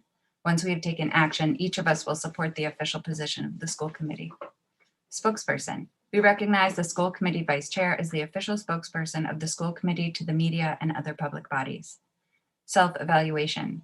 We review and revise our standards and norms as needed as part of the school committee's self-evaluation. We recognize the importance of honoring our norms and beliefs, and we agree to take responsibility for respectfully reminding one another when we get off track. Northampton School Committee adoption and approval on given date. Thank you. Are there any comments or questions, suggestions for changes?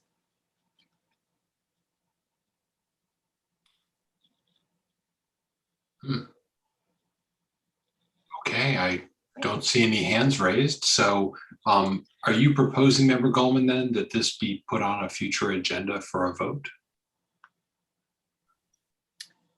Yes. Okay. I'd like us to vote to adopt these norms and standards of the Northampton School Committee. Okay.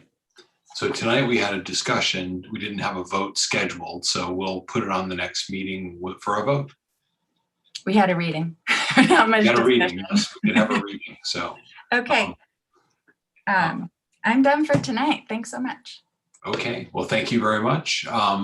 So now we will turn to a vote to authorize the superintendent to award a busing bid. Dr. Provost. Thank you. This is purely ministerial. There is a bid out for the new bus, which was part of the plan, capital plan. Tammy just, I believe, published the bid on Monday, and we will be receiving it in between meetings. And as you know, bus purchases are not like buying a car off the lot. They're essentially built based on orders. So we'd like to try to expedite the process. So the two options would be to allow me to award the bid to whoever submits the lowest responsive bid, or to schedule another meeting to award the bid. So I'm just asking, since it goes to whoever submits the lowest bid, if you would feel comfortable letting me do that. Is there a motion to authorize the superintendent to award the bid in accordance with Mass General Law bidding requirements? So moved. Okay, is there a second? Second. Okay, so this would essentially, empower the superintendent so as to not delay further the award of the bid or require a special meeting to go ahead and when the bids are open, make the award. So if no further debate, I'll ask the clerk to call the roll. Member Levy, Yes. Member Kaufman, Yes. Member Goldman, Yes. Member Gold, Yes. Mayor Narcoitz, Yes. Member Busansky, Yes. Member Fallon, Yes. Member Seraphy Cox, Yes. and Member Condon. Yes. The vote is 9 in favor. Excellent. Okay, so now we will move on to item J, which is a Mayor? typical vote. Yes. I'm sorry, I tried to get my hand up when you were asking for a discussion about the norms and standards, and I got it up late. Is it permissible? Is it permissible for us to? Member Goldman was asking for feedback on that before the next vote. Is it permissible? I guess I would, if I wanted to provide feedback, I would email it to Annie and Annie would email it to Member Goldman, or how does that work? Am I allowed to even do that? I just want to check, or do I have to bring it up here? I mean, I think you could give her feedback, but obviously if we're putting it on the agenda for a vote at the next meeting, if there were changes you wanted to make, they could be offered as an amendment. But if you want to, if you wanted to send something to Annie, it could certainly be distributed that way. If you had comments. Cool, thanks. But obviously there'll be a public meeting at which you'll be able to also express any changes you want to make as well. Great, thanks. Yep. So the next item is item J. This is a vote we are typically asked to take as we enter into the final days of the fiscal year.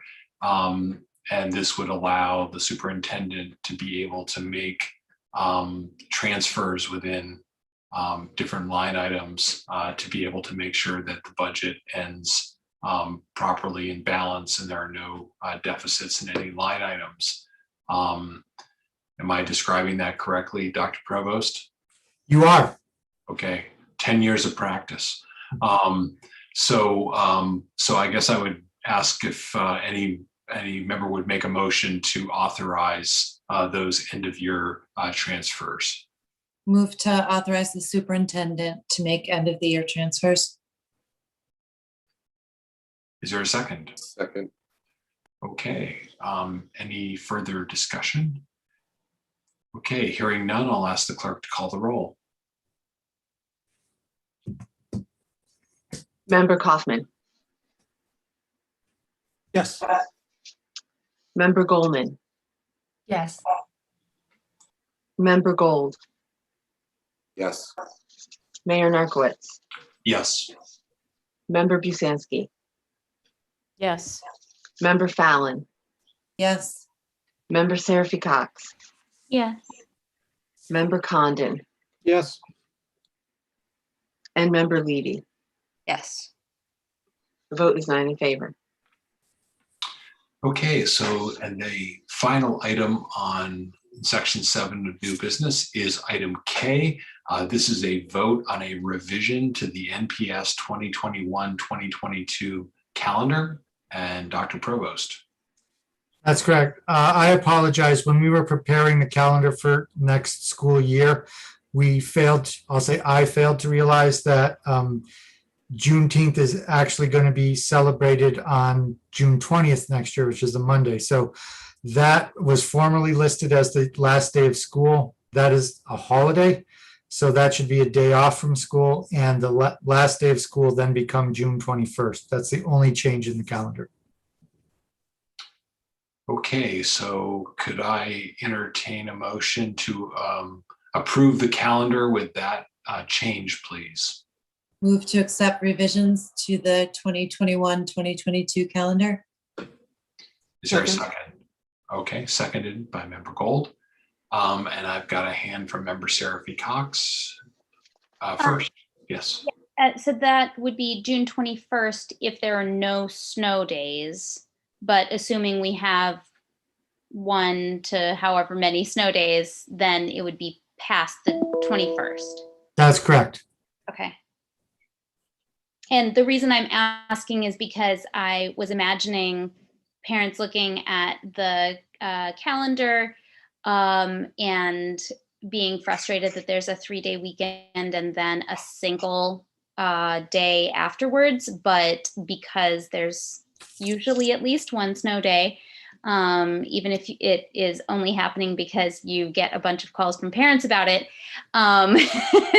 then that would extend that week to be more than 1 day. That's right. Okay, Member Levy's hand was up next. My comment was very much along those lines. I wasn't thinking snow days, so I'm just trying to think if that shifts. I guess I'm wondering, I get it, we'll probably have a snow day or 2, but I'm wondering if there's a shift that can be made so that we get our extra school day in and we don't have a 3-day weekend preceding the last day of school. Is there anything that can be done? seems to be a little infuriating for folks, to teachers, kids, parents, caregivers, all folks, to offer up this schedule. So I wonder what creative solutions might we find to start a day earlier, or and not the whole school, but like in January or something, so that we could make up that day and not do this. I really don't see a way to do it without taking another holiday out, which I would really not like to do. We can't start any earlier. The contract specifies the earliest start day of school. I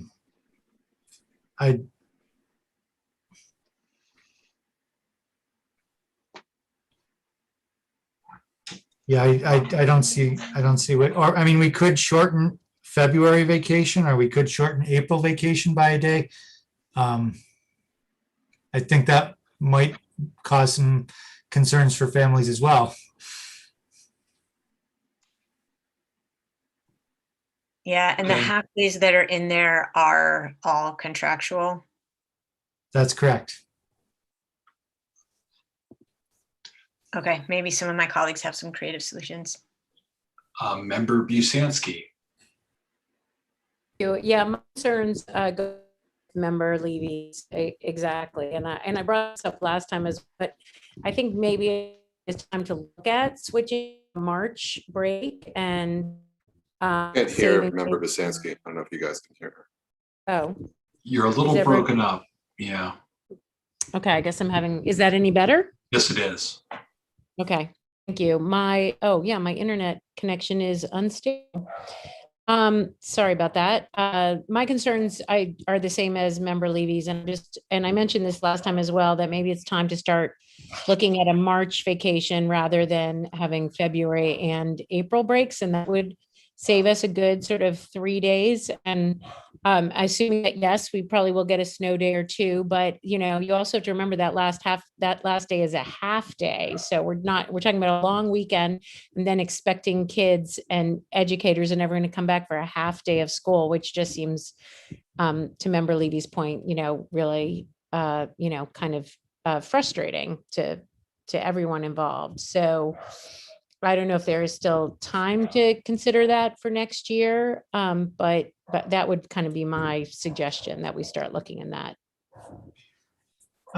direction now that we're giving all of these extra days off for whatever well-deserved holidays. I'm not disagreeing with that. So I'm seeing something here, hearing these comments. We could move the teacher workday in June from June 8th to June 21st, which would mean that that day would still be a half day, which would be a half day for staff. No, I don't think we can do that. Never mind, I take that back. Because what would happen then is the last day of school would be the 17th.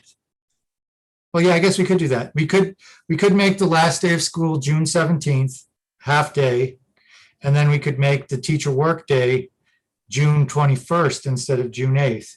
Now, we will still have the snow day, so what will happen is it'll be a long weekend and then a half day, and then kids will come back for a day or two, but it would prevent the issue of having a vacation and a half day consecutive as the last 2 days of school. So isn't the teacher workday a half day? So it'd kind of be putting 2 half days at the end of school? Isn't the June 8th day a half day? It is. You're right. So it actually doesn't help. I'm sorry. I take that back. I mean, I like the concept though. I just wonder if there's another no school day we could move around. So again, we'll probably bump up into a snow day or two, which goes back to the idea of shortening or getting rid of the consolidating February and April breaks into March. I actually think that's a good idea. I don't think it would be so wise to do it for this school year, but is I'm thinking about the number of days of vacations that are on our calendar now, as well as the number of hot days we're having at the beginning and end of the school year. I think trying to get more days in the cooler months might work, but I am just a little worried about making that change at this time for next year. I think it's something that requires a little bit of discussion with the community Yeah. and with the staff. Yep. Understood. I agree. Thanks.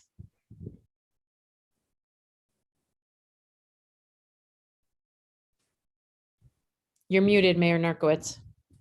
Right. I just wanted to clarify before I go on to the next question. Are you revising your revision to the calendar slightly? No, it's still the same. Okay. I tried some things, but they didn't work. Okay. Member Gold. Dr. Provost, can you do it with both the May and the June half days for teachers? But can both of those half days take place at the end after school officially ends? And in a way, could you then also put the Juneteenth recognition, because it's perhaps it's on a Sunday, make that on the Friday instead? I would have to double check the contract language, but I think not, because the teacher work days are deliberately created as half days that have to be taken essentially every month, that there's not some other kind of vacation. I think that's going to be the barrier there. The Monday trigger is actually by state law. If a state holiday falls on a Sunday, it automatically moves to a Monday. So it's not, we can't choose to move it to Friday. So that's actually state law.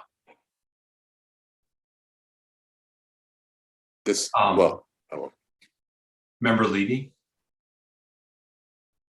I'm confused why the move of the teacher workday to from June 9th to the 21st, or sorry, June 8th to the 21st doesn't work, is question one. And then question two is there a way to design it so that whatever snow days we have would come before the teacher workday, so that the teacher workday is the last day of the year, regardless of what happens with snow days? I know that makes it a little hard to like write on a calendar in like ink, but it strikes me as, again, hard to, if we do move a teacher workday, which it seems like we could, hard to do, to move that and then have more school after that. So the contract calls for a certain number of teacher work days, which are half days, and also requires that the last day of school be a half day. So the reason that I realized it wasn't going to work when I moved the 8th to the 21st was that just puts another half day there. So you have the same problem of a long weekend and then a half day. And then it also is a potential contract violation, because then we're taking the last day of school half day and conflating it with a teacher work day, which is supposed to be another entitlement under the contract. But I guess what I'm suggesting is that, I'm sorry if everybody else gets this and I'm the only one who doesn't, I can stop. But what I'm suggesting is that the last day of school be a half day on Friday the 17th. Is it that a teacher workday is a half day of school plus a half day workday? Correct. I see. Yes. Okay. Okay, Member Seraphy Cox. I just want to say that I think that really the snow day issue, in my opinion, makes this moot, because we're going to end up with a 2 to 3 to 4 to 5 day week that week anyway. I'm sorry, not 5, because the Monday is the holiday. But you know, we're going to end up with several days of school that week, and having the last day of school on the Tuesday actually makes it so that week has more days in it than otherwise. The only way that it would only be a one day thing is or half day is if there were no snow days. And this is, I don't know, this is Massachusetts. Like, when was the last time that happened? So that's my position on it. And I'm ready to move on. Okay, Member Gold.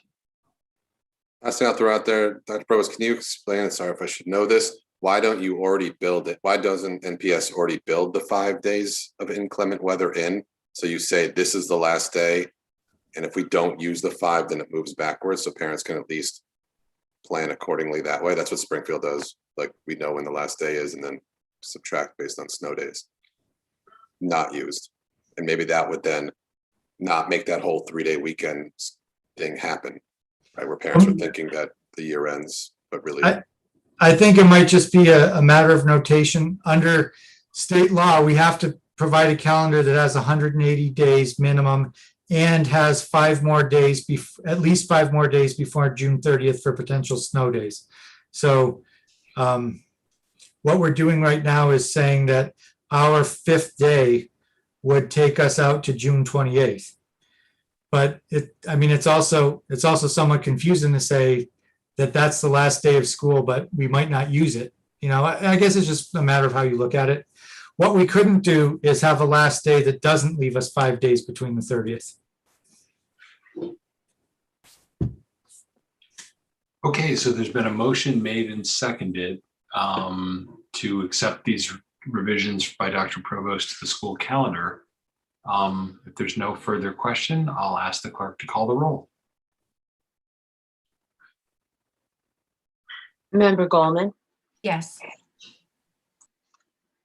Member Gold, Yes. Mayor Narcoit, Yes. Member Busansky, Yes.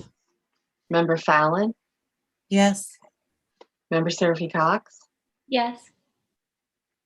Member Condon, Yes. Member Levy, Yes. and Member Kaufman. Yes. The vote is 9 in favor. Okay, so that is adopted, and that is the final item of new business on tonight's agenda. There are no school committee discussion topics under section 8 of the agenda, which brings us to section 9, which is an executive session and a request to enter executive session for a couple of different purposes. And I would ask for Motion to request to enter executive session under Massachusetts General Law, Open Meeting Chapter 30A, Section 21A3, to conduct collective bargaining or litigation and to conduct strategy sessions in preparation for negotiation with non-union personnel, or to conduct collective bargaining session or contract negotiation with non-union personnel, whereas an open session may have detrimental effect on the bargaining or litigating position of the public body, and the chair so declares. Is there a second on that motion? Second. Okay, so there's been a motion made and seconded to enter into executive session. I'll ask the clerk to call the roll. Member Gold, Yes. Mayor Narcoit, Yes. Member Busansky, Yes. Member Fallon, Yes. Member Seraphy Cox, Yes. Member Condon, Yes. Member Kaufman. Yes. Oh, I skipped Member I vote Levy, yes sorry. too. Member Gold Yes. and Member Goldman. Yes. The vote is 9 in favor. Okay, so the motion passes and the school committee will now move into executive session for these discussions. I would just let the members of the public know that we will adjourn from executive session. We do not have any other scheduled votes or business on the agenda for this evening. So with that, I would ask